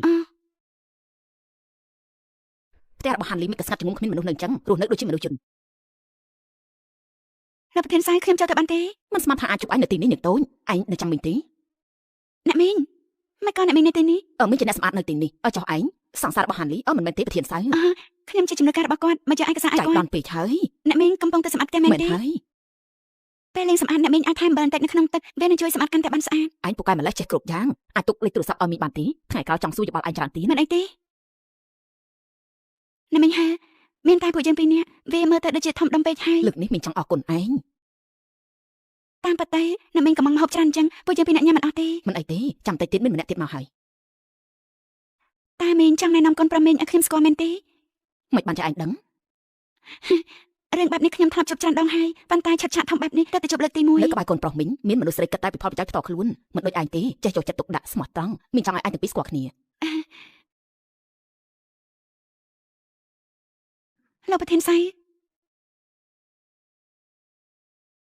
មិនមែនមកម្នាក់ឯងទេមែនទេពិតជាភ្ញាក់ផ្អើលមែន ចុះមកមិនបានរៀបចំការផ្ញើបានខ្ញុំទេ អង្គុយទៅ អ្នកមីងត្រឡប់មកវិញយូរយ៉ាងនេះមិនគិតហៅខ្ញុំទេអី ថ្ងៃនេះជាអាហារជួបជុំគ្រួសារយើងមិនបានគិតហៅនាងទេ ខ្ញុំនឹងហាន់នេះជារៀបការហើយនឹងបដូរមីងហៅថាម៉ាក់មិនរាប់ថាជាគ្រួសារទេអី រឿងរៀបការប្រធានសុងនឹងលោកសៅចាស់ជាអ្នកសម្រេចចិត្តដោយសម្ងាត់ដើម្បីផលប្រយោជន៍តកូសុងនិងតកូសៅចង់ភ្ជាប់កាន់តែខ្លាំងប៉ុន្តែហានលីគឺជាកូនរបស់យើងមិនចង់ឲ្យមង្គលការខ្លាំងខ្លាយជាចំនួនដូរស្រីក៏មិនចង់ឲ្យរៀបការមនុស្សដែលគិតតែពីផលប្រយោជន៍ដែរ អ្នកមីងពាក្យទាំងអស់នេះបានន័យថាម៉េច មានន័យថាយើងមិនពេញចិត្តនាងយើងដឹងច្បាស់ពីល្បិចកលនាងកុំគិតថាបោកប្រាស់អ្នកផ្សេងបានបោកប្រាស់យើងមិនបានទេ អ្នកមីងរឿងទាំងអស់នោះគ្រាន់តែជាពាក្យចាំបារានកុំចាញ់បោកគេអី ពិតឬមិនពិតចិត្តនាងដឹងច្បាស់ណាស់ថ្ងៃនេះយើងនិយាយឲ្យចំតែម្ដងរឿងមង្គលការរបស់ហានលីយើងជាអ្នកសម្លាញ់បើនាងនៅតែប្រើល្បិចថោកទាបទានកុំបន្ទោសថាយើងគ្មានមេត្តា ចុះជំនួយការសួរម្នាក់នេះមកក្នុងឋានៈអ្វីដែរ ថ្ងៃនេះយើងអញ្ជើញនាងឈានមកញ៉ាំបាយព្រោះនាងបានជួយយើង ជួយអញ្ចឹងមីងត្រូវតែប្រយ័ត្នព្រោះមនុស្សខ្លះដើម្បីតំណែងគេមិនរើសមិនជោគបាយទេមីងទៅស្គាល់នាងមិនច្បាស់ក៏មិនចំណេចដែរប៉ុន្តែយើងវិញស្គាល់ច្បាស់ពីប្រវត្តិរបស់ជំនួយការសួរនាងពិតជាស្មោះត្រង់និងចិត្តល្អមែនប៉ុន្តែគ្រាន់តែវ័យនៅក្មេងលេខស្លាយច្រើនតែក៏មានកូនទៅហើយ នេះពិតមែនទេនេះពិតមែនទេ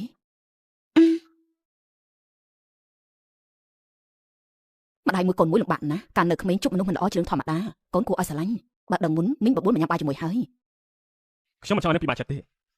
េថ្មីនេះមន្ត្រីព្រឹកកំពុងជ្រើសរើសបុគ្គលិកផ្នែករដ្ឋបាលប្រាក់ខែសមរម្យដែរបើនាងមិនចូលចិត្តការងារបច្ចុប្បន្ននេះខ្ញុំអាចជួយរកការងារផ្សេងទៀតឲ្យនាងបាន សាជីនអរគុណចំពោះទឹកចិត្តល្អរបស់លោកតែពេលនេះខ្ញុំមិនចង់លាឈប់ទេ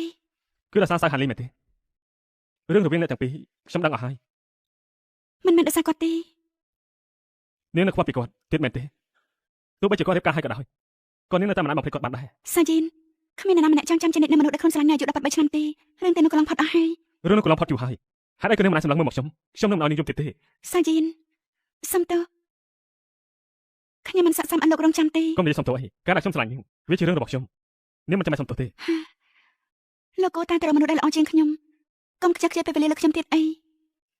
ឈិនខ្ញុំនឹងរងចាំនាងរងចាំរហូតដល់នាងបំភ្លេចអតីតកាលហើយព្រមទទួលយកខ្ញុំ ជប់ហើយលោកគ្រូបេសៅនៅទីនេះទៀតតាមស្រឡាញ់ម៉ាក់ខ្ញុំហើយត្រូវបញ្ញាតាមពូសង្ហាទៅបានបេសៅសេងចង់ទៅលេងសួនច្បារនៅសប្តាហ៍នេះពូទំនេរទេ ខែមុនទៅឯងភ្លេចហើយ លោកមិនពូមាននៅភ្លាមត្រឡប់ទៅវិញបាត់លើកនេះទុកថាខ្ញុំសងចុះ ចេះតថ្លៃគ្រាន់បានដែរតើនាងហើយចង់មកឯងមិននាំឯងទៅទេ ម៉ាក់ខ្ញុំរវល់តែងគាត់ទៅមុនហើយចុងសប្តាហ៍នេះជាខុសកំណត់ខ្ញុំពូទៅតែបានណា ឈិន ពូមកយត់10នាទីហើយត្រូវថែម៉ោងណា ពូទៅទិញកណ្ដុំឲ្យឯងនឹងណា អរគុណលោកពូ ល្មមបានហើយកុំធ្វើពុតទៀតមករបាយនៅទីនេះមែនទេ ពូឆ្លាតមែនតែប៉ុន្តែខ្ញុំចង់ឲ្យពូផ្ចាប់អានតាម៉ាក់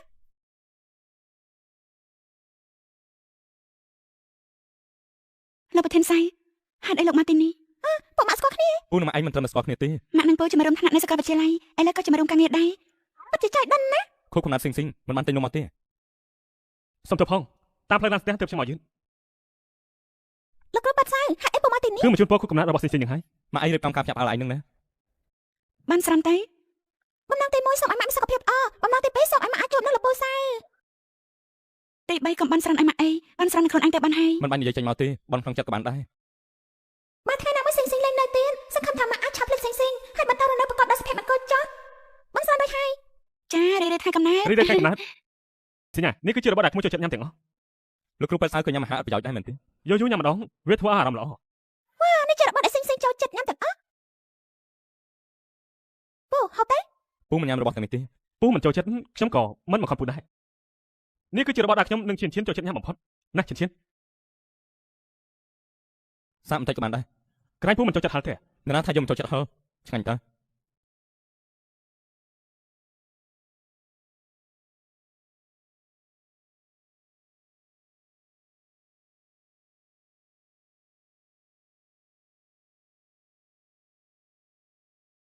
ម៉ាក់ពូសៅហាន់លេងនោះពូសៅយិនកំពុងប្រកួតគ្នាមែនទេកូនមិនត្រូវរៀនតាមពួកគាត់ទេណាសិងមិនគ្មានខ្ចីដល់ថ្នាក់ហ្នឹងទេ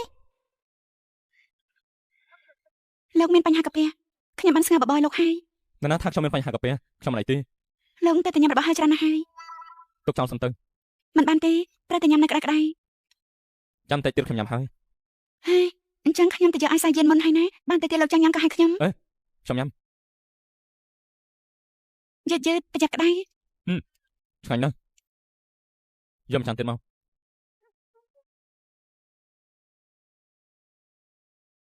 មកចាំទៀតមក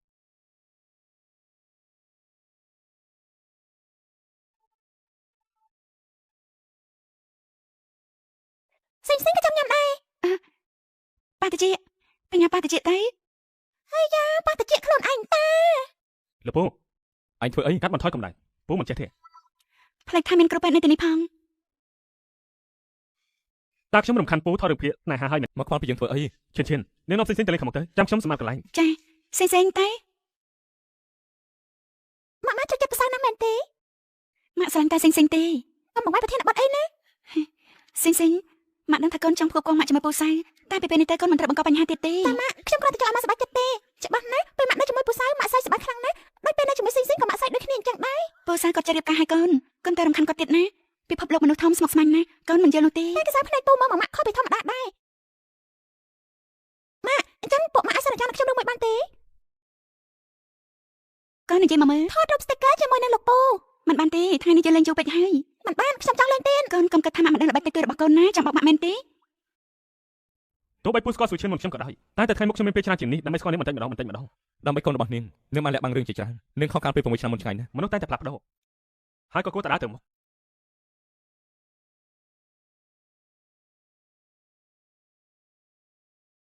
សិនពូយើងលេងបាត់ពូល្អទេ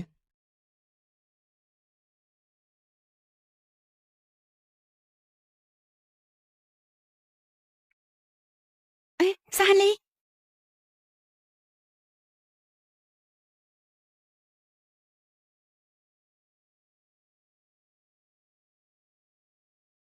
ម៉ាក់ពូសៅមិនអីទេគាត់មកទៅកុំខ្សែខ្លាំងណាស់កុំបារម្ភអីណាសាយិនតើសាហាលីយ៉ាងម៉េចហើយ ខ្ញុំទៅសួរប្រធានផ្នែកកាពះពវៀនគាត់មានការហូរឈាមចេញពីកាពះ ការរៀននៅមហាវិទ្យាល័យកាពះគាត់មិនសូវល្អទេឥឡូវនៅដូចជប់ជ្រៅរាល់ថ្ងៃផឹកស្រាពេលជប់ជុំទី កុំរំអីមិនមានអ្វីធ្ងន់ធ្ងរទេ តែពេទ្យប្រាប់ពីវិធីថែទាំក្រោយពេលចេញពីពេទ្យហើយនៅតែត្រូវប្រយ័ត្នប្រយែងអ្វីខ្លះ គ្រូសាស្ត្រមានអ្នកមើលថែហើយមានលោកជ័យហឺនាងមិនចាំបាច់បារម្ភទេគាត់មិនឯងនោះឡើយឯងហូរឈាមកាពះចូលក្នុងពេទ្យហើយនៅតែឲ្យកុំព្យូទ័រទៀតឯងគិតថាកាពះអាចធ្វើមកពីដែកមែនទេ រឿងក្រុមហ៊ុនច្រើនពេកបើខ្ញុំមិនធ្វើគ្មានណាធ្វើទេ ហាលីថ្មីនេះឯងខំប្រឹងខ្លាំងម្ល៉េះគឺដោយសារតែឯងបានជួបស្រីម្នាក់នោះកាលពីលើកមុនមែនទេ កុំនិយាយប្រេះផ្ដាស់ ខ្ញុំមិនទាន់បាននិយាយផងឯងសារភាពខ្លួនឯងហើយ ដោយសារបងប្រុសខ្ញុំថ្មីនេះគាត់តាក់ទងញឹកញាប់ជាមួយក្រុមប្រឹក្សាភិបាលខ្ញុំមិនអាចឲ្យគាត់សម្រេចទេ អូខេខ្ញុំសន្យាជាមួយឯងប៉ុន្តែឯងត្រូវសន្យាជាមួយខ្ញុំណាត្រូវមើលថែសុខភាពខ្លួនឯងឲ្យបានល្អមិនចឹងទេបងប្រុសឯងមិនទាន់បានធ្វើអីផងឯងដួលមុនបាត់ទៅហើយ អូខេដឹងហើយសុំគេងតិចសិនណាអញត្រឡប់ទៅវិញចុះ ឡោះមានរឿងអីទៅមកខ្ញុំមកជប់សិនហេតុអីនាងនៅទីនេះ ខ្ញុំជាជំនួយការរបស់លោកប្រធានសៅ ហេតុអីនាងតាមលោកបន្លាចមកជួបបែបនេះលោកប្រធានសាប្រហែលជាឈួតបាត់ហើយសុឈិនអ្នកទាំងពីរមានកម្មពីរនឹងគ្នា រឿងទាំងអស់នេះជាតែការយូរហើយឥឡូវនេះខ្ញុំគ្រាន់តែជាជំនួយការរបស់គាត់ប៉ុណ្ណឹ នាង ង នឹងថាគាត់ធ្វើការដល់ថ្នាក់រលាកផ្ទះទេហើយនៅតែបន្តធ្វើការទៀត2ឆ្នាំចុងក្រោយនេះគាត់ប្រឹងប្រែងខ្លួនឯងខ្លាំងណាស់រហូតខ្លាចជាមនុស្សរងមាំដូចដែក6ឆ្នាំក្រោយមកគាត់បង្កើតក្រុមហ៊ុន Action ឡើង មិនឲ្យគេបោះបង់ចោលតើមានន័យយ៉ាងណា កាលពីក្មេងដោយសារតែគាត់ជាកូនចុងគាត់ត្រូវគិតបងប្រុសគាត់គ្រប់រឿងជាធំ ចុងក្រោយគាត់បានជាត្រូវគេមើលងាយគ្រប់កន្លែងថែមទាំងត្រូវពួកចាប់ចម្រិតចាប់យកទៅស្ទើរស្លាប់ស្ទើររស់ទៀត គាត់មិនដែលប្រាប់រឿងទាំងអស់នេះដល់ខ្ញុំទេខ្ញុំគ្រាន់តែដឹងថាគាត់ធំឡើងនឹងម្ដងកុមារកំព្រា គាត់ហ៊ានប្រាប់នេះយ៉ាងម៉េចត្រូវគ្រួសារបោះបង់ចោលហើយត្រូវនឹងបោះបង់ចោលទៀតរឿងទាំងនេះគាត់បានលាក់នៅក្នុងចិត្តជួហើយ ខ្ញុំមិនបានបបបង្កត់ចាស់ទេ គាត់ខំធ្វើការបែបនេះគ្រាន់តែចង់បំភ្លេចរឿងដែលបានកើតឡើងទាំងអស់ប៉ុណ្ណោះគាត់មិនអាចជ្រើសរើសគ្រួសារកើតបានទេប៉ុន្តែស្នេហាគាត់អាចជ្រើសរើសបាន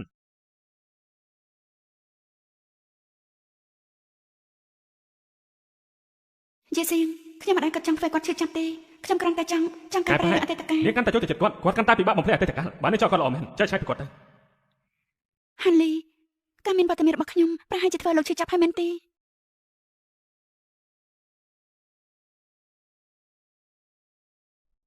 ស៊ូឈៀន ខ្ញុំធ្វើសពឲ្យលោក នឹងមានរឿងអីក្នុងចិត្តមែនទេ លោកប្រធានសៅខ្ញុំចង់លាឈប់ពីការងារ ហេតុអី ខ្ញុំចាំមានពេលច្រើនជាងនេះនៅជាមួយនឹងសិងសិងការងារឥឡូវនេះវាមិនសូវជាងាយស្រួលទេ មិនងាយស្រួលទេនឹងខ្លាចសាយិនប្រកាន់មែនទេ តើសាយៀនមានជាប់ពាក់ព័ន្ធអ្វីនឹងរឿងនេះ មិនមែននឹងទ្រង់នៅជាមួយគេទេគេនឹងទទួលខុសត្រូវចំពោះនឹងស៊ីងស៊ីងជាមិនខានទេ មែនហើយគេល្អចំពោះសិងសិងណាស់ហើយក៏ល្អចំពោះខ្ញុំដែរ ខ្ញុំយល់ព្រមឲ្យនឹងលាឈប់ពីការងារនឹងមានសុភមង្គលជាមួយនឹងសាយិន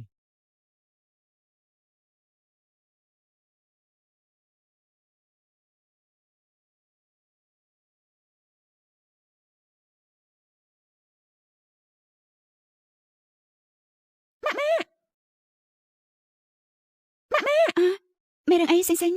ពួកសង្ហានៅមន្ទីរពេទ្យម្នាក់ឯងតើក៏មិនឯកាទេអី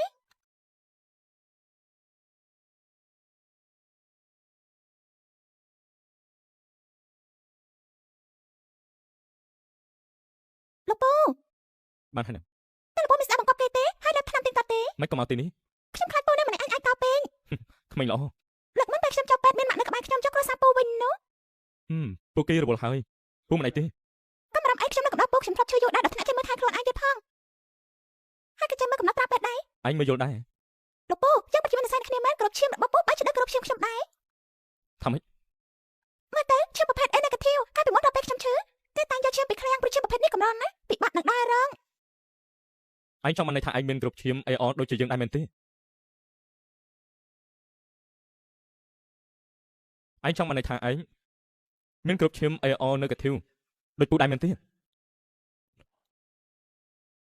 ម៉ាក់ថានេះគឺជារឿងដំណើរពូជតែខ្ញុំមិនអាចឃើញបានទេហើយក៏មិនដឹងថាគាត់មានគ្រប់ឈាមអ្វីដែរ ស៊ីងស៊ីងតាមម៉ាក់របស់ខ្ញុំធ្លាប់ប្រាប់ឯងពីរឿងប៉ារបស់ឯងទេ គ្មានទេ ស៊ីងស៊ីងអាចជាកូនរបស់ខ្ញុំទេតាមពាក្យសម្ដីរបស់ស្រីម្នាក់នេះពិតជាពីកុហកមែនទេ ពូពិតជាមាននិស្ស័យជាមួយខ្ញុំមែនឈាមរបស់ពូបែរជាដូចឈាមរបស់ខ្ញុំដែរ ស៊ីងស៊ីងថាគេអាយុ5ឆ្នាំហើយ គេចាំខុសហើយឆ្នាំនេះគេអាយុ4ឆ្នាំទេគេរៀនថ្នាក់រៀននៅសាលាមត្តេយ្យ ប្រធានសៅនេះគឺជារបាយការណ៍ពិនិត្យ DNA ស៊ូឈៀនមិនបានជានឹងបោកប្រាស់ខ្ញុំទៀតហើយឯងតាក់ទងទៅមេទ្វីទៅខ្ញុំចង់បានសិទ្ធិមើលថែស៊ីងស៊ីង បាទខ្ញុំនឹងហើយ លោកប្រធានសៅហេតុអីលោកមកមន្ទីរពេទ្យទៀតហើយ ស៊ីងស៊ីងជាកូនរបស់ខ្ញុំមែនទេ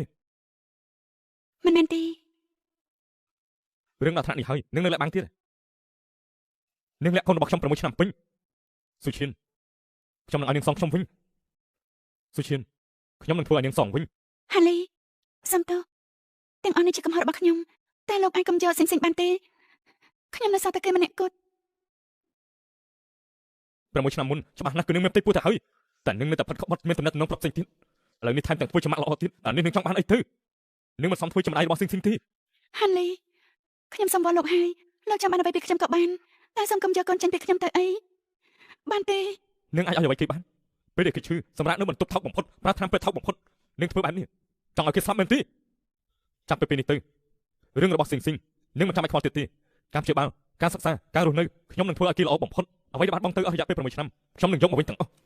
សិងមិនអាចគ្មានម៉ាក់បានទេស ង្ឈិនចំពីសាលាល្បីជាកូនអ្នកមានស៊ីងស៊ីងនឹងមានម៉ាក់ដែលល្អជាងមុន តែលោកត្រូវរៀបការហើយលោកនឹងមានកូនខ្លួនឯងចុះលោកទុកសិងយ៉ាងម៉េចទៅ ខ្ញុំនឹងមើលថែស៊ីងស៊ីងឲ្យបានល្អហើយរឿងទាំងនេះវាមិនពាក់ព័ន្ធនឹងនាងទៀតនោះទេ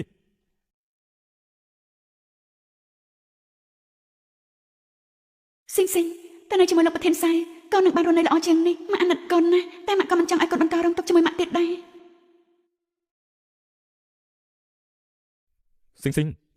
ពូមានរឿងចង់ប្រាប់ឯងពូគឺជាប៉ារបស់ឯង វ៉ាវពូសង្ហាតែបំផុតពូប្រាប់ហើយនេះមិនមែនជាសបិនទេមែនទេ ប៉ុន្មានហើយកូន ឬមកក៏ចាក់ដល់ពេលសិងស្លាប់ហើយតែពូប្រាប់ល្បិចបោកប្រាស់ក្មេងឲ្យស្បែកចិន ក កុំនិយាយពេកផ្ដេសណាកូននឹងជាសះស្បើយពួកយើងនឹងមានសុខភាពល្អហើយធំធាត់ឡើង ល្អខ្លាំងណាស់តែបំផុតគ្រួសារយើង3នាក់នៅជាមួយគ្នាជ្រាបរហូតបានហើយមែនទេ បើគ្មានម៉ាក់មានតែប៉ាតែកូនព្រមទេមើលនេះ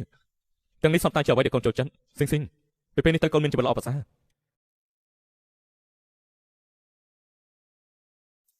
ស៊ីងស៊ីងកូនត្រូវតែទទួលការព្យាបាលល្អបំផុតឥឡូវនេះប៉ុន្តែទោះបីលំបាកយ៉ាងណាក៏ដោយម៉ាក់នឹងរកគ្រប់វិធីដើម្បីឲ្យកូនត្រឡប់មកនៅក្បែរម៉ាក់វិញ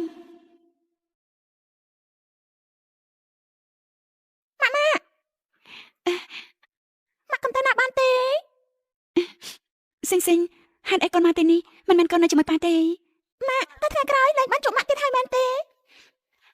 មិនមែនទេស៊ីងស៊ីងស៊ីងស៊ីងកូនល្អម៉ាក់សន្យាថានឹងជួបកូនរាល់ចុងសប្តាហ៍កូននឹងឆាប់សូមនឹងកន្លែងនោះហើយណា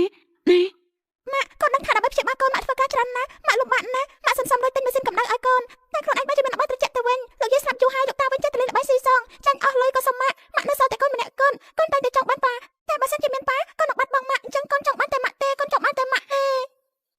ស៊ីងស៊ីងសុំតើកូនណាគឺជាកំហុសម៉ាក់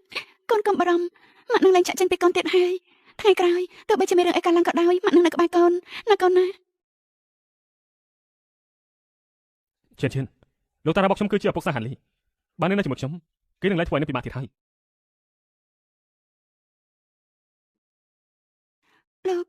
លោកកំពុងធ្វើអីហ្នឹង ខ្ញុំកំពុងសំលេងរៀបការស៊ីងស៊ីងត្រូវការប៉ាមិនខ្វល់ថាស៊ីងស៊ីងជាកូនរបស់អ្នកណាទេខ្ញុំនឹងប្រយុទ្ធជាមួយគេដើម្បីមើលថែកូន សុំតើខ្ញុំមិនអាចរៀបការដោយសារតែហេតុផលបែបនេះទេ ឈិនរៀបការខ្លាំងៗក៏បានដែរខ្ញុំអាចលាឈប់ពីការងារពេទ្យទៅធ្វើការនៅក្រុមហ៊ុនសៅវិញយ៉ាងហោចណាស់តុលាការមានសង្ឃឹមខ្ពស់ក្នុងការឲ្យនាងមើលថែស៊ីងស៊ីង សាជីនសុំតើខ្ញុំមិនអាចធ្វើឲ្យលោកខាត់ពេលបានទេ មិនខាត់ពេលទេខ្ញុំគ្រាន់តែចង់ជួយនាងប៉ុណ្ណោះ កុំឆ្លៀតឱកាសពេលនេះអី ពូទេដែលជាអ្នកឆ្លៀតឱកាសច្បាស់ណាស់ថាពូជាអ្នកដណ្ដើមយកស៊ីងស៊ីង អ្នកណាថាខ្ញុំដណ្ដើមស៊ុយឈៀនហើយនឹងស៊ីងស៊ីងគឺជារបស់ខ្ញុំ ពូភ្ជាប់ពាក្យជាមួយនឹងសុងឈីងហើយតើពូមានសិទ្ធិអ្វីនិយាយពាក្យទាំងអស់នេះ ការភ្ជាប់ពាក្យលុបចោលហើយពីថ្ងៃនេះទៅស៊ុយឈៀននិងស៊ីងស៊ីងគឺជាទំនួលខុសត្រូវរបស់ខ្ញុំឯងគ្មានសិទ្ធិមកជ្រៀតជ្រែកទៀតទេបើមិនចង់បាត់បង់ស៊ីងស៊ីងនាងត្រូវតែស្ដាប់បង្គាប់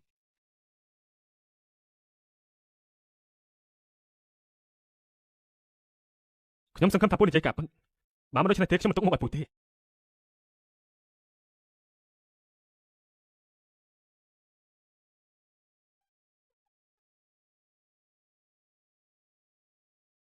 កន្លែងនេះធំខ្លាំងណាស់ម៉ាក់តែនេះជាផ្ទះរបស់យើងតាមមែនអាចទេចាកូនចាំពេលនេះទៅទីនេះគឺជាផ្ទះរបស់យើងហើយអ្នកមីហើ មិនក៏តកោសៅមានកូនប្រសាដូចជានាងបានចូលផ្ទះគេហើយមិនក៏មិនហៅថាម៉ាក់ ម៉ាក់ ចាប់ពីពេលនេះទៅនាងជាម្ចាស់ស្រីនៃសៅក្រុមទីនេះគឺជាផ្ទះនាងហើយ លោកយាយមើលទៅក្មេងណាស់ខ្ញុំគួរហៅថាមីងស្អាតឬក៏ហៅថាយាយទៅ ស៊ីងស៊ីងចៅឆ្លាននេះជាเวลาពីក្នុងនឹងឡានមួយគ្រឿងជាកម្មសិទ្ធិរបស់ម៉ាក់ចាត់ទុកថាជារបស់កូនប្រសាស្រីចុះថ្ងៃក្រោយត្រូវការអ្វីអាចប្រើហាន់លីបានគ្រប់ពេល ធ្វើតាមចិត្តនាងទៅ ឯងនៅលាវរាប់ពាន់ឆ្នាំលើកនេះបានសម្រេចម្ដងឈៀនជាអ្នកមានគុណដ៏ធំណាស់ លោកចាយវារបស់កូនទុកឲ្យម៉ាក់ចុះ រៀនពីកូនឯងទៅយកចិត្តទុកដាក់បានច្រើន គ្មានអញកំណត់ទេ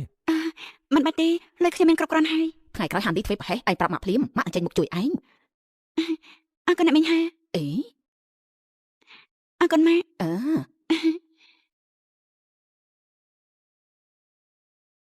តាមពិតទៅខ្ញុំអាចទៅដែរជាមួយនឹងស៊ីងស៊ីងក៏បានដែរ នាងចង់ឲ្យថ្ងៃដំបូងដែលពួកយើងចូលផ្ទះឲ្យម៉ាក់របស់ខ្ញុំចាប់បានព្រមថាពួកយើងរៀបការខ្លាំងៗ ចាបានចឹងខ្ញុំដេកនៅសាឡុងក៏បាន ខ្ញុំចូលគេងលើសាឡុងចុះព្រោះខ្ញុំចូលគេងយប់ជ្រៅនឹងឆាប់ញាក់ឡើងវិញ នេះខ្ញុំប្រកល់ឲ្យលោកវិញ នេះជាទឹកចិត្តរបស់ម៉ាក់ឲ្យនាង ពួកជារៀបការតាមកិច្ចព្រមព្រៀងទេក្នុងកងក្រាំងគ្មានចែករឿងនេះទេ ស៊ុយឈៀននាងគិតគូរយ៉ាងម៉ត់ចត់តាមកិច្ចព្រមព្រៀងតែគួរតែគ្រប់ឲ្យបានល្អទៅឈប់ធ្វើទឹកមុខគ្រឿងក្រំដូចនាងជាអ្នករងគ្រោះទៀតទៅ ប៉ាម៉ាក់កំពុងធ្វើអីហ្នឹងប៉ាម៉ាក់កំពុងធ្វើអីហ្នឹង ប៉ាកាច់ម្លេះតើប៉ាចង់ធ្វើបាក់ម៉ាក់មែនទេ អត់ទេ ចុះហេតុអីចាប់ធ្វើម៉ាក់អញ្ចឹង ប៉ាចង់ថាម៉ាក់របស់កូន ពិតមែនទេ ពិតមែនហើយ អញ្ចឹងប៉ាថាឲ្យកូនមើលមើល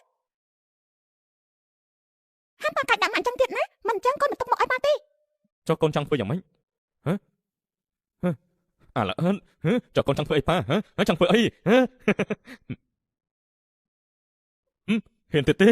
អាឡអើនហ៊ានទៅទេនិយាយមកហ៊ានទៅទេបាត់វាំងនោះទៅខ្ញុំកំពុងធ្វើការ ដើមឈើនេះត្រូវការត្រូវថ្ងៃរាល់ថ្ងៃស្រោចទឹក3 ដងក្នុងមួយថ្ងៃលោកមិនត្រូវបណ្ដាវាងាប់ទេ អញ្ចឹងក៏មិនទុកខ្ញុំមកខ្ញុំធ្វើវាឆាប់រីកផ្កានោះ នេះជារបស់ដែលសិនចូលចិត្តជាងគេ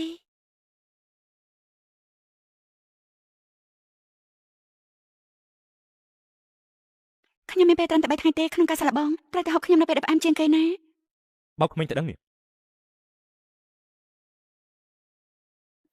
មកគោរពជាមួយកូនទៅ គូហូបអីទៅ គោរពឲ្យម៉ាក់បេះស្បែកជើងស្អាត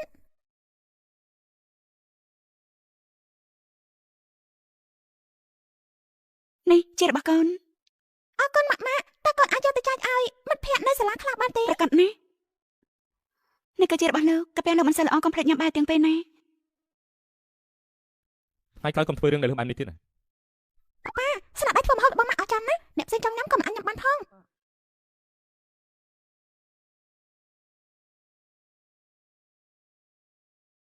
ប្រធានសៅថ្ងៃនេះនៅតែទទួលទានបាយសាច់គោដដែលទេឬមួយក៏ទៅញ៉ាំនៅខាងក្រោមខ្ញុំក៏មកឲ្យ មិនបាច់ទេយើងយកមកខ្លួនឯងជួយកំដៅយើងតិចអរគុណ បាយប្រអប់ស្នេហាមកពីណាទៀតហើយលោកប្រធានសៅលោកមានស្នេហាហើយ មិនមែនជារឿងឯងទេ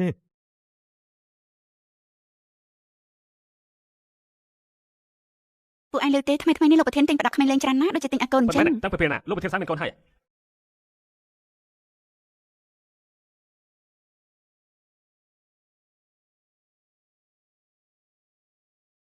ហេតុអីលោកមកទីនេះ មកញ៉ាំបាយជាមួយគ្នា ហេតុអីក៏នៅឃើញចង់ញ៉ាំបាយជាមួយខ្ញុំ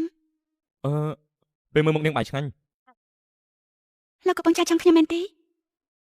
បើមិនចាចង់ធ្វើអី នៅក្រុមហ៊ុនមនុស្សច្រើនណាស់បើគេឃើញវាមិនល្អទេ ខ្ញុំនឹងប្រកាសទំនាក់ទំនងពួកយើង មិនបានទេ ហេតុអីឬមួយក៏នាងនៅទុកផ្លូវក្រោយទៀត ខ្ញុំមិនចង់ឲ្យអ្នកផ្សេងគិតថាខ្ញុំនៅក្នុងក្រុមហ៊ុននេះគឺដោយសារតែពឹងផ្អែកលើលោកទេ នាងមិនអាចគ្រប់គ្រងគំនិតអ្នកដទៃរហូតបានទេ ខ្ញុំដឹងហើយតែសំឡេងឲ្យពេលខ្ញុំទៅទៀតសិនពេលដែលគ្រប់គ្នាទទួលស្គាល់សមត្ថភាពរបស់ខ្ញុំហើយចាំពួកយើងប្រកាសជាសាធារណៈយល់ព្រមទេ នាងសម្រេចអស់ហើយខ្ញុំមានជំរឿនដែរទេ អញ្ចឹងលោកប្រធានសៃយល់ព្រមហើយមែនទេ មិនទាន់ទេតែមើលទៅនាងក៏អាណិតពេកសម្ដែងជាមួយនាងចុះ អញ្ចឹងលោកប្រធានសៃមេត្តាទទួលទានបាយជាមួយខ្ញុំផង ម្នាក់នេះដូចជាធ្លាប់ស្គាល់ ប្រពន្ធធ្វើបាយពិតជាឆ្ងាញ់មែន ស៊ូឈៀនហេតុអីក៏ញ៉ាំបាយជាមួយបរិបទពាក់ឈុតមួយនោះ មើលការស្លៀកពាក់នេះប្រាជាបុគ្គលិកផ្នែកហិរញ្ញវត្ថុហើយ ស៊ូឈៀនហេតុនឹងឡើងឋានៈឲ្យមើលទៅសំណាងល្អក្រំតែឃើញខ្នងទេលើកក្រៅត្រូវប្រយ័ត្នកុំឲ្យគេចាប់បានមើលទៅធម្មតាស៊ូឈៀនស្រួលត្រង់ណាមិននឹកស្មានថាលោកមានស្នេហា ត្រូវឲ្យនាងបង្រៀនពួកយើងហើយថាត្រូវធ្វើយ៉ាងម៉េច អ្នកទាំងពីរគិតខុសហើយខ្ញុំនឹងគាត់គ្រាន់តែជាមិត្តភក្តិធម្មតាប៉ុណ្ណោះការប្រយុទ្ធមិញហាក់ដូចជាអ្នកគ្រប់គ្រងសងមិនបានប្រកបប្រតិទេសូម្បីសម្លៀកបំពាក់មិនបានបដូរផងនៅពេលអាយធំរបស់មនុស្សប្រុសទៀត ជារបស់អ្នកណាទៅប្រកាសជាប្រធានសៅហើយតើមានអ្វីគួរសង្ស័យទៀត នេះជាអាយធំរបស់សាហានលី សុឈិននាងដឹងទេមានតែធានល្អលបស្នាមប្រឡាក់បានទេមកសិនមិញអាកាសធាតុមិនបានចុះត្រជាក់ទេហាន់ទីបានឲ្យអាក្រៅគេមកខ្ញុំតែចុងក្រោយខ្ញុំបាយជាធ្វើប្រហែលធ្វើឲ្យប្រឡែក តែបៃតង បងចង់ឲ្យអូនសងបងមួយជីវិតសុឈិនសន្យានឹងបងមកទោះជាមានរឿងអីក៏ដោយកុំខកបងយើងត្រូវឈប់មុខជាមួយគ្នាយល់ទេ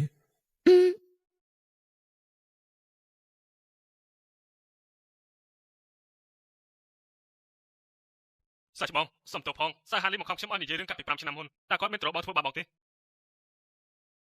ខ្ញុំឈ្មោះសាហានលីនាងកំពុងមានបញ្ហាតិចតួច លោកប្រធានសៅខ្ញុំមានរូបតខ្លួនជាមួយលោកប៉ុន្តែសំណួរកុំធ្វើឲ្យប៉ះពាល់ដល់ក្រុមហ៊ុនរបស់ពួកយើងសង្ឃឹមថាលោកនឹងបន្តកិច្ចសហការជាមួយក្រុមហ៊ុនពួកខ្ញុំ មិនបាច់និយាយឈប់ទេមកជួបខ្ញុំដើម្បីចុះកិច្ចសន្យាខ្ញុំចង់ថ្លែងអំណរគុណដល់ផ្ទាល់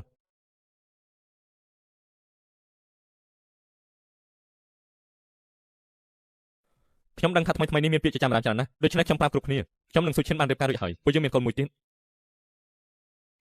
ស៊ូឈៀននាងមានផ្ទៃពោះរឿងល្អពីរក្នុងពេលតែមួយ កំពុងពពោះមិនគួរណាញ៉ាំកាហ្វេច្រើនពេកទេ ខ្ញុំមិនបានមានផ្ទៃពោះទេកូនខ្ញុំអាយុ5ឆ្នាំហើយស្អីគេនាងនៅជាមួយលោកប្រធានសៃតាំងពីយូរហើយពួកយើងស្គាល់គ្នាតាំងពីនៅមហាវិទ្យាល័យម្ល៉េះ តាមណាស់ណា អរគុណដែលបារម្ភពីខ្ញុំតែអ្នកទាំងអស់គ្នាមិនបាច់ខ្វល់ខ្វាយពីរឿងឯកជនរបស់ខ្ញុំទេស៊ូឈៀនជាធម្មតានាងរវល់នឹងការងារណាស់តែអ្នកណាជាអ្នកមើលថែកូននាង ត្រូវហើយសុឈិនអាចគ្រប់គ្រងការងារនិងគ្រួសារបានល្អពិតជាគំរូដ៏ល្អសម្រាប់ពួកយើងរៀនសូត្រមែន លោកប្រធានសៃពួកយើងបានព្រមព្រៀងគ្នាមិនតាន់ប្រាប់រឿងរបស់យើងឲ្យអ្នកក្រៅដឹងទេ ដែលបងប្រាប់រឿងរបស់យើងទៅគេដើម្បីបុគ្គលិកទាំងអស់ផ្ដោតអារម្មណ៍ធ្វើការងារវិញមិនមែនរវល់តែរឿងរបស់យើងទេធ្វើបែបនេះពួកគេអាចធ្វើការបានល្អណាស់ តែប៉ុណ្ណឹងទេ តែប៉ុណ្ណឹងឯង ល្អលោកប្រធានខ្ញុំទៅធ្វើការសិនហើយ លោកប្រធានច្បាស់ជាកំពុងតែការពារជំនួយការស៊ូហើយនៅតែមករឿងទៀត ពេលនេះឯងចូលចិត្តរវល់រឿងអ្នកដទៃណាស់ហើយបើឯងទំនេរណាស់ចង់រៀបចំរបាយការណ៍ហិរញ្ញវត្ថុចុងខែនេះមកយើងចង់មើលឯងមានសមត្ថភាពប៉ុណ្ណា អត់ទេលោកប្រធានខ្ញុំមិនបាននិយាយអ្វីទេ ជួយយកតុក្កតាខ្លាឃ្មុំឲ្យកូនផងកូនគេមិនលក់ទេ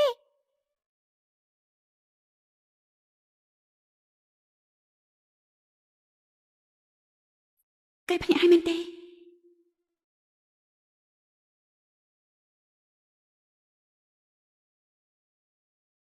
គេស្កប់ អូនស្រែកខ្លាំងជាងនេះបន្តិចទៅបានទេឲ្យភ្ញាក់ទាំងអស់គ្នាទៅ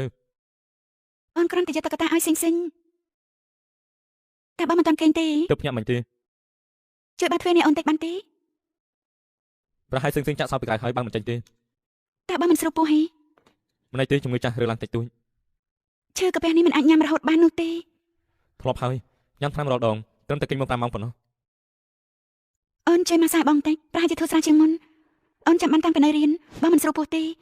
ហើយថ្មីៗនេះអូនទៅដឹងពីរឿងដែលបានកើតឡើងលើបងកាលពីក្មេងពេលមករបស់យាយយ៉ាងនោះ រាល់ពេលដែលបងគេងលក់បងតែងនឹកឃើញរឿងកាលពីក្មេងបងចាំបានអាយុ4ឆ្នាំបងថ្ងៃខួបកំណើតរបស់បងម៉ែរបស់បងគាត់ទិញការ៉េមឲ្យបងពួកគាត់ទុករងចាំនៅមួយកន្លែងទីបំផុតគេក៏ចាប់ចំណិតបងទៅមិនអាចបានជួបទេ ម៉ាក់បងប្រុសតើអ្នកទាំងពីរនៅឯណា ក្រោយមកបងស្ទើរត្រូវគេលក់បាត់ទៅហើយតែសំណាងល្អដែលគេជួយសង្គ្រោះហើយបញ្ជូនទៅមណ្ឌលកម្មាកំព្រាពិតជាលំបាកខ្លាំងណាស់ក្រោយមកបងក៏ត្រូវបានគ្រួសារសៅយកទៅចិញ្ចឹមវិញបងគិតថាមួយជាតិនេះបងមិនស្គាល់គ្រួសាររបស់បងទេ ឥឡូវនេះបងមានពួកយើងហាញតាបងមានសិងនឹងអូនពួកយើងគឺជាគ្រួសាររបស់បង សុឈៀនអរគុណអូនដែលនាំសិងមកនៅក្បែរបងវិញ តែថ្ងៃមុខបើមានរឿងអីសូមបងប្រាប់អូនទាំងអស់កុំទៅក្នុងចិត្តកុំទ្រាំតែម្នាក់ឯង អូនក៏ដូចគ្នា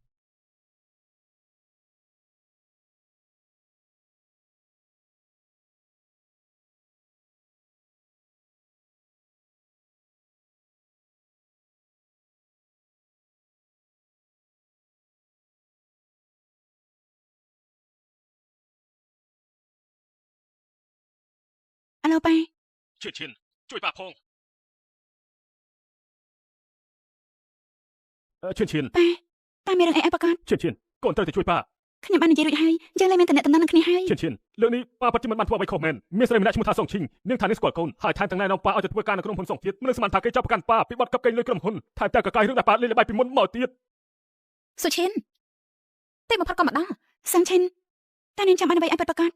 កុំបារម្ភអីខ្ញុំអត់នាងចេញពីសាហាននេះទេខ្ញុំលែងមានអារម្មណ៍លើគេហើយលើកនេះខ្ញុំហៅនាងមកគឺដើម្បីឲ្យនាងជួយខ្ញុំបានកម្រុកនឹងថ្លៃរបស់ក្រុម SQ បើមិនដូច្នេះទេប៉ារបស់នាងនឹងត្រូវត្រឡប់ទៅជាប់គុកវិញហើយខ្ញុំនឹងមិនលះបង់កលការរបស់ខ្ញុំដើម្បីមនុស្សញៀនល្បែងម្នាក់នេះទេប៉ុន្តែនេះជាលទ្ធផលពីនៅសុខភាពប៉ានាងបើមិនជួយសង្គ្រោះគាត់ទេប្រហែលជាគាត់នឹងស្លាប់ក្នុងគុកហើយ ឈៀនប៉ាមិនចង់ចូលគុកទៀតទេកូនត្រូវតែជួយប៉ាផង SQ ក្រុមមិនមែនខ្វះកម្រុកធំៗនោះទេហើយក្រុមហ៊ុនសុខរបស់យើងត្រូវការកម្រុកនេះណាទើបអាចផ្លាស់ប្ដូរមុខមាត់ក្នុងវិស័យនេះបានដល់រាប់ណាខ្ញុំជួយនាងឲ្យបានកម្រុកដេញថ្លៃនោះនាងនឹងដល់លែងប៉ាខ្ញុំមែន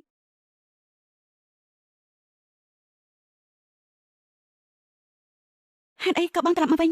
អូការប្រជុំទៅថ្ងៃស្អែកវិញធ្វើអីហ្នឹង ខ្ញុំសម្អាតបន្ទប់ឲ្យបងតែងទួច អូនជាប្រពន្ធម្ចាស់ក្រុមហ៊ុនមិនបានជាមិនធ្វើរឿងទាំងនេះ តែអូនក៏ជាចំណុចការរបស់បងដែរតែ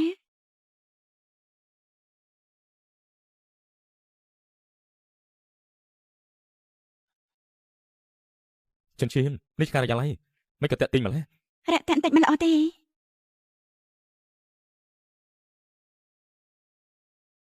ក្រុមប្រឹក្សាភិបាលកំពុងពិភាក្សាគ្នាទៅទៀតលទ្ធផលនៃការដេញថ្លៃនឹងត្រូវប្រកាសសូមអញ្ជើញអ្នកគ្រប់គ្នារងចាំ ការដេញថ្លៃលើកនេះគឺជាការរួមបញ្ចូលគ្នារវាងតកោសងនិងតកោសៅអាចនិយាយបានថាប្រកាសជាឈ្នះយើងបានរៀបចំយូរមកហើយកុំសង្ឃឹមថាអាចដំណយកពីយើងបាន បងប្រុស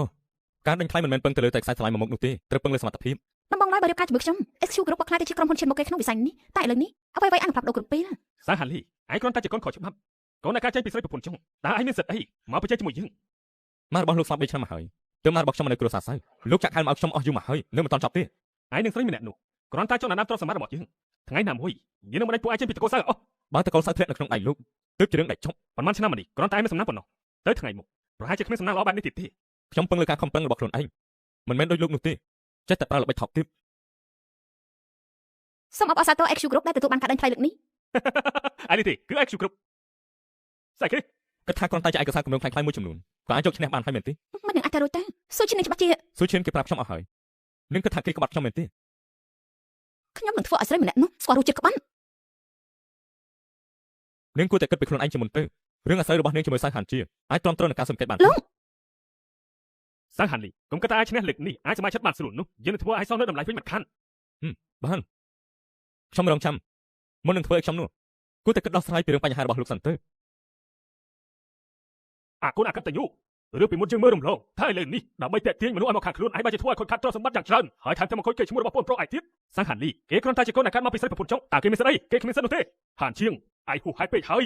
រឿងការពី10ឆ្នាំមុនហាន់លីបាត់ខ្លួនគឺឯងជាអ្នកធ្វើ6ឆ្នាំមុនគ្រោះថ្នាក់ចរាចរណ៍របស់គេក៏ជាស្នាដៃរបស់ឯងដែរត្រូវដែរទេអញ្ចឹងតើវាយ៉ាងម៉េចបងប្អូនសម្រាប់គ្នាឯង តែឲ្យសោះទៅសំបាយជាញ៉ាដែរទេចាប់ពីថ្ងៃនេះទៅឯងគ្មានសិទ្ធិជ្រៀតជ្រែករឿងត្រកូលសាយទៀតនោះទេគិតពិចារណាទង្វើរបស់ខ្លួនឯងបានល្អទៅ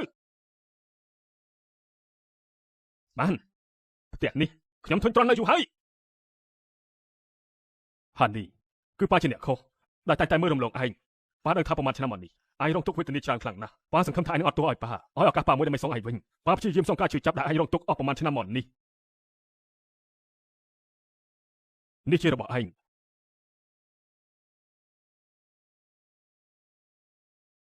របស់នេះមិនអាចញ៉ាំបានទេនេះនៅពេលដែលឯងមានអាយុ5ឬ6ឆ្នាំប៉ាតែញឲ្យឯងមួយប្រព្រឹត្តភ្នែកវាហូរការបរិឆេទអស់ទៅហើយរាល់ថ្ងៃខុសកំណត់ដែលខ្ញុំបាត់ខ្លួនលោកប៉ាតែងទិញក្តៅខ្ញុំហើយក្តៅខុសកំណត់ស្អីតាមពិតទៅប៉ាមិនអាចប្រពៃពិធីខុសកំណត់ទេក្នុងខុសច្បាប់ក៏គ្មានកំណត់រឿងនេះដែររបស់ទាំងអស់នេះមើលទៅគ្មានប្រយោជន៍អីទៀតទេទុកក្នុងផ្ទះក៏ចង្អៀតដែរឯងយកវាទៅវិញទៅឯងចង់ចាត់ចែងបែបណាតាមចិត្តរបស់ឯងចុះអ្នកណាថាមិនមានប្រយោជន៍ទាំងអស់នេះខ្ញុំនឹងទុកវាបានល្អបំផុតម៉ាក់លោកតាឲ្យកូនចាំឲ្យម៉ាក់ចាលោកតាទៅណាហើយមិញនេះលោកតាឲ្យរបស់លេងខ្ញុំច្រើនណាស់ឬក៏ទៅវិញបានឈៀនប៉ាដឹងរឿងរ៉ាវរបស់ប៉ាហើយវាធ្វើឲ្យកូនមានបញ្ហាប៉ាខុសហើយលើកក្រោយប៉ានឹងចាប់ផ្ដើមជីវិតថ្មីប៉ាឈប់លេងល្បែងទៀតហើយសង្ឃឹមថាលើកនេះលោកតាពិតជាដឹងកំហុសហើយម៉ាក់ក៏សង្ឃឹមថាគាត់អាចចាប់ផ្ដើមជីវិតថ្មីដែរស៊ីងប៉ាកំពុងសង្ឃអ្វីហ្នឹងនេះជាផ្ទះរបស់ពួកយើងនៅក្នុងនោះមានប៉ាមានម៉ាក់ហើយក៏មានស៊ីងដែរវ៉ាវស្អាតណាស់ក្នុងនេះដូចជាមានរបស់ចំណាយទៀតផងម៉ាក់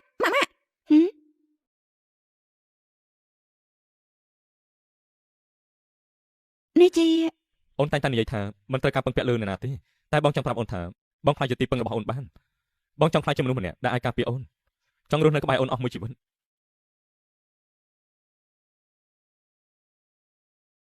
ឈិនបងស្លាញ់អូនរៀបការជាមួយបងទៅតែយើងមិនមែនជាគ្រួសារតែមកយូរហើយទេម៉ាក់នេះគេហៅថាកាយវិការរ៉ូមែនទិកសំខាន់ណាស់ណាបើបងនិយាយចេះទុកដាក់បែបនេះនោះអូនក៏ត្រូវគិតពិចារណាបានមកចត់ដែរនៅគិតអីទៀតយ៉ាងណាក៏ដោយបងនិយាយអ្វីដែលអូនចង់និយាយអស់ហើយល្អណាស់ប៉ានឹងម៉ាក់ទីបំផុតបានរៀបការហើយបាទជំរាបសួរបងប្អូននេះមានរូបមន្តនឹងមួយគឺពិសេសហ្មងសម្រាប់ផុសស្រីអីដែលចង់បើកម្លាំងអញ្ចឹងណាបាទគឺយើងមានពងមាន់ទៅដោះគោស្រស់បាទហើយនឹងBABC មួយមកបាទតែ3មុខហ្នឹងទេបងប្អូនលាយបញ្ចូលគ្នាហើយយើងញ៉ាំពេលដែលយើងខ្សោយពេលដែលយើងចង់បើកម្លាំងបែប power បាទដាក់ទៅគឺអែហ្មងអានេះរូបមន្តនេះគឺសម្រាប់អ្នកដែលខ្សោយទេបាទអ្នកដែលខ្សោយចង់បើកម្លាំងអញ្ចឹងណាមានដៃគូអញ្ចឹងទៅចង់ដាក់មួយឲ្យវាមានកម្លាំងខ្លាំងដាក់មួយវាឲ្យយើងមាន power ឡើងវិញអញ្ចឹងមកបាទអ្នកដែលមិនសូវរដាស់អីហ្នឹងបងប្អូនសាកមើលបាទនឹងពីប្រសិទ្ធភាពរបស់វាព្រោះអារូបមន្តហ្នឹងគេប្រើយូរណាស់ហើយបាទ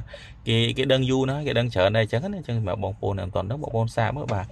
ដាក់ពងមាន់3គ្រាប់អីទៅបាទពងមាន់3គ្រាប់យកតាបដូលវាលឿងហ្នឹងបាទលឿងឡើងហៅក្រហមបាទដាក់អាលឿងហ្នឹង3គ្រាប់មកដាក់ ABC មកកំប៉ុងបាទហើយចាក់ទៅដោះគោស្រស់ឬក៏ទៅដោះគោឆៅមកកំប៉ុងមកទៅដោះគោស្រស់យើងដាក់មកល្មមកន្លះកែវឲ្យគោទៅដោះគោឆៅយើងបាទហើយបាទដោះគោឆៅដាក់ដោះគោឆៅក៏បានបងប្អូនដាក់វាមកកំប៉ុងមកយើងគោវាឲ្យចូលជាតិនេះល្អហើយដាក់ទឹកកកតិចក៏បានដែរបងប្អូនដាក់ទៅជក់ហើយយើងញ៉ាំទៅនិយាយថាអែមបាទកន្លះម៉ោងបាច់ដល់កន្លះម៉ោងបងប្អូនដាក់ទៅមានអារម្មណ៍ថាវាជ្រាបទៅអូឡើងល្អបាទឡើងកម្លាំងល្អមែនទែនអញ្ចឹងបងប្អូនអាចតេស្តសាកល្បងបាននៅខ្លួនឯងបាទងាយស្រួលរូបមន្តទាំងអស់នេះបាទងាយស្រួលធ្វើងាយស្រួលរកបាទអញ្ញាតបងប្អូនអ្នកទឹកនោមផ្អែមហើយនឹងលោឈាមណាកុំពិសាអីមិនបានទេអានេះវាប៉ះពាល់សម្រាប់បងប្អូនដែលមានជំងឺទាំងអស់ហ្នឹង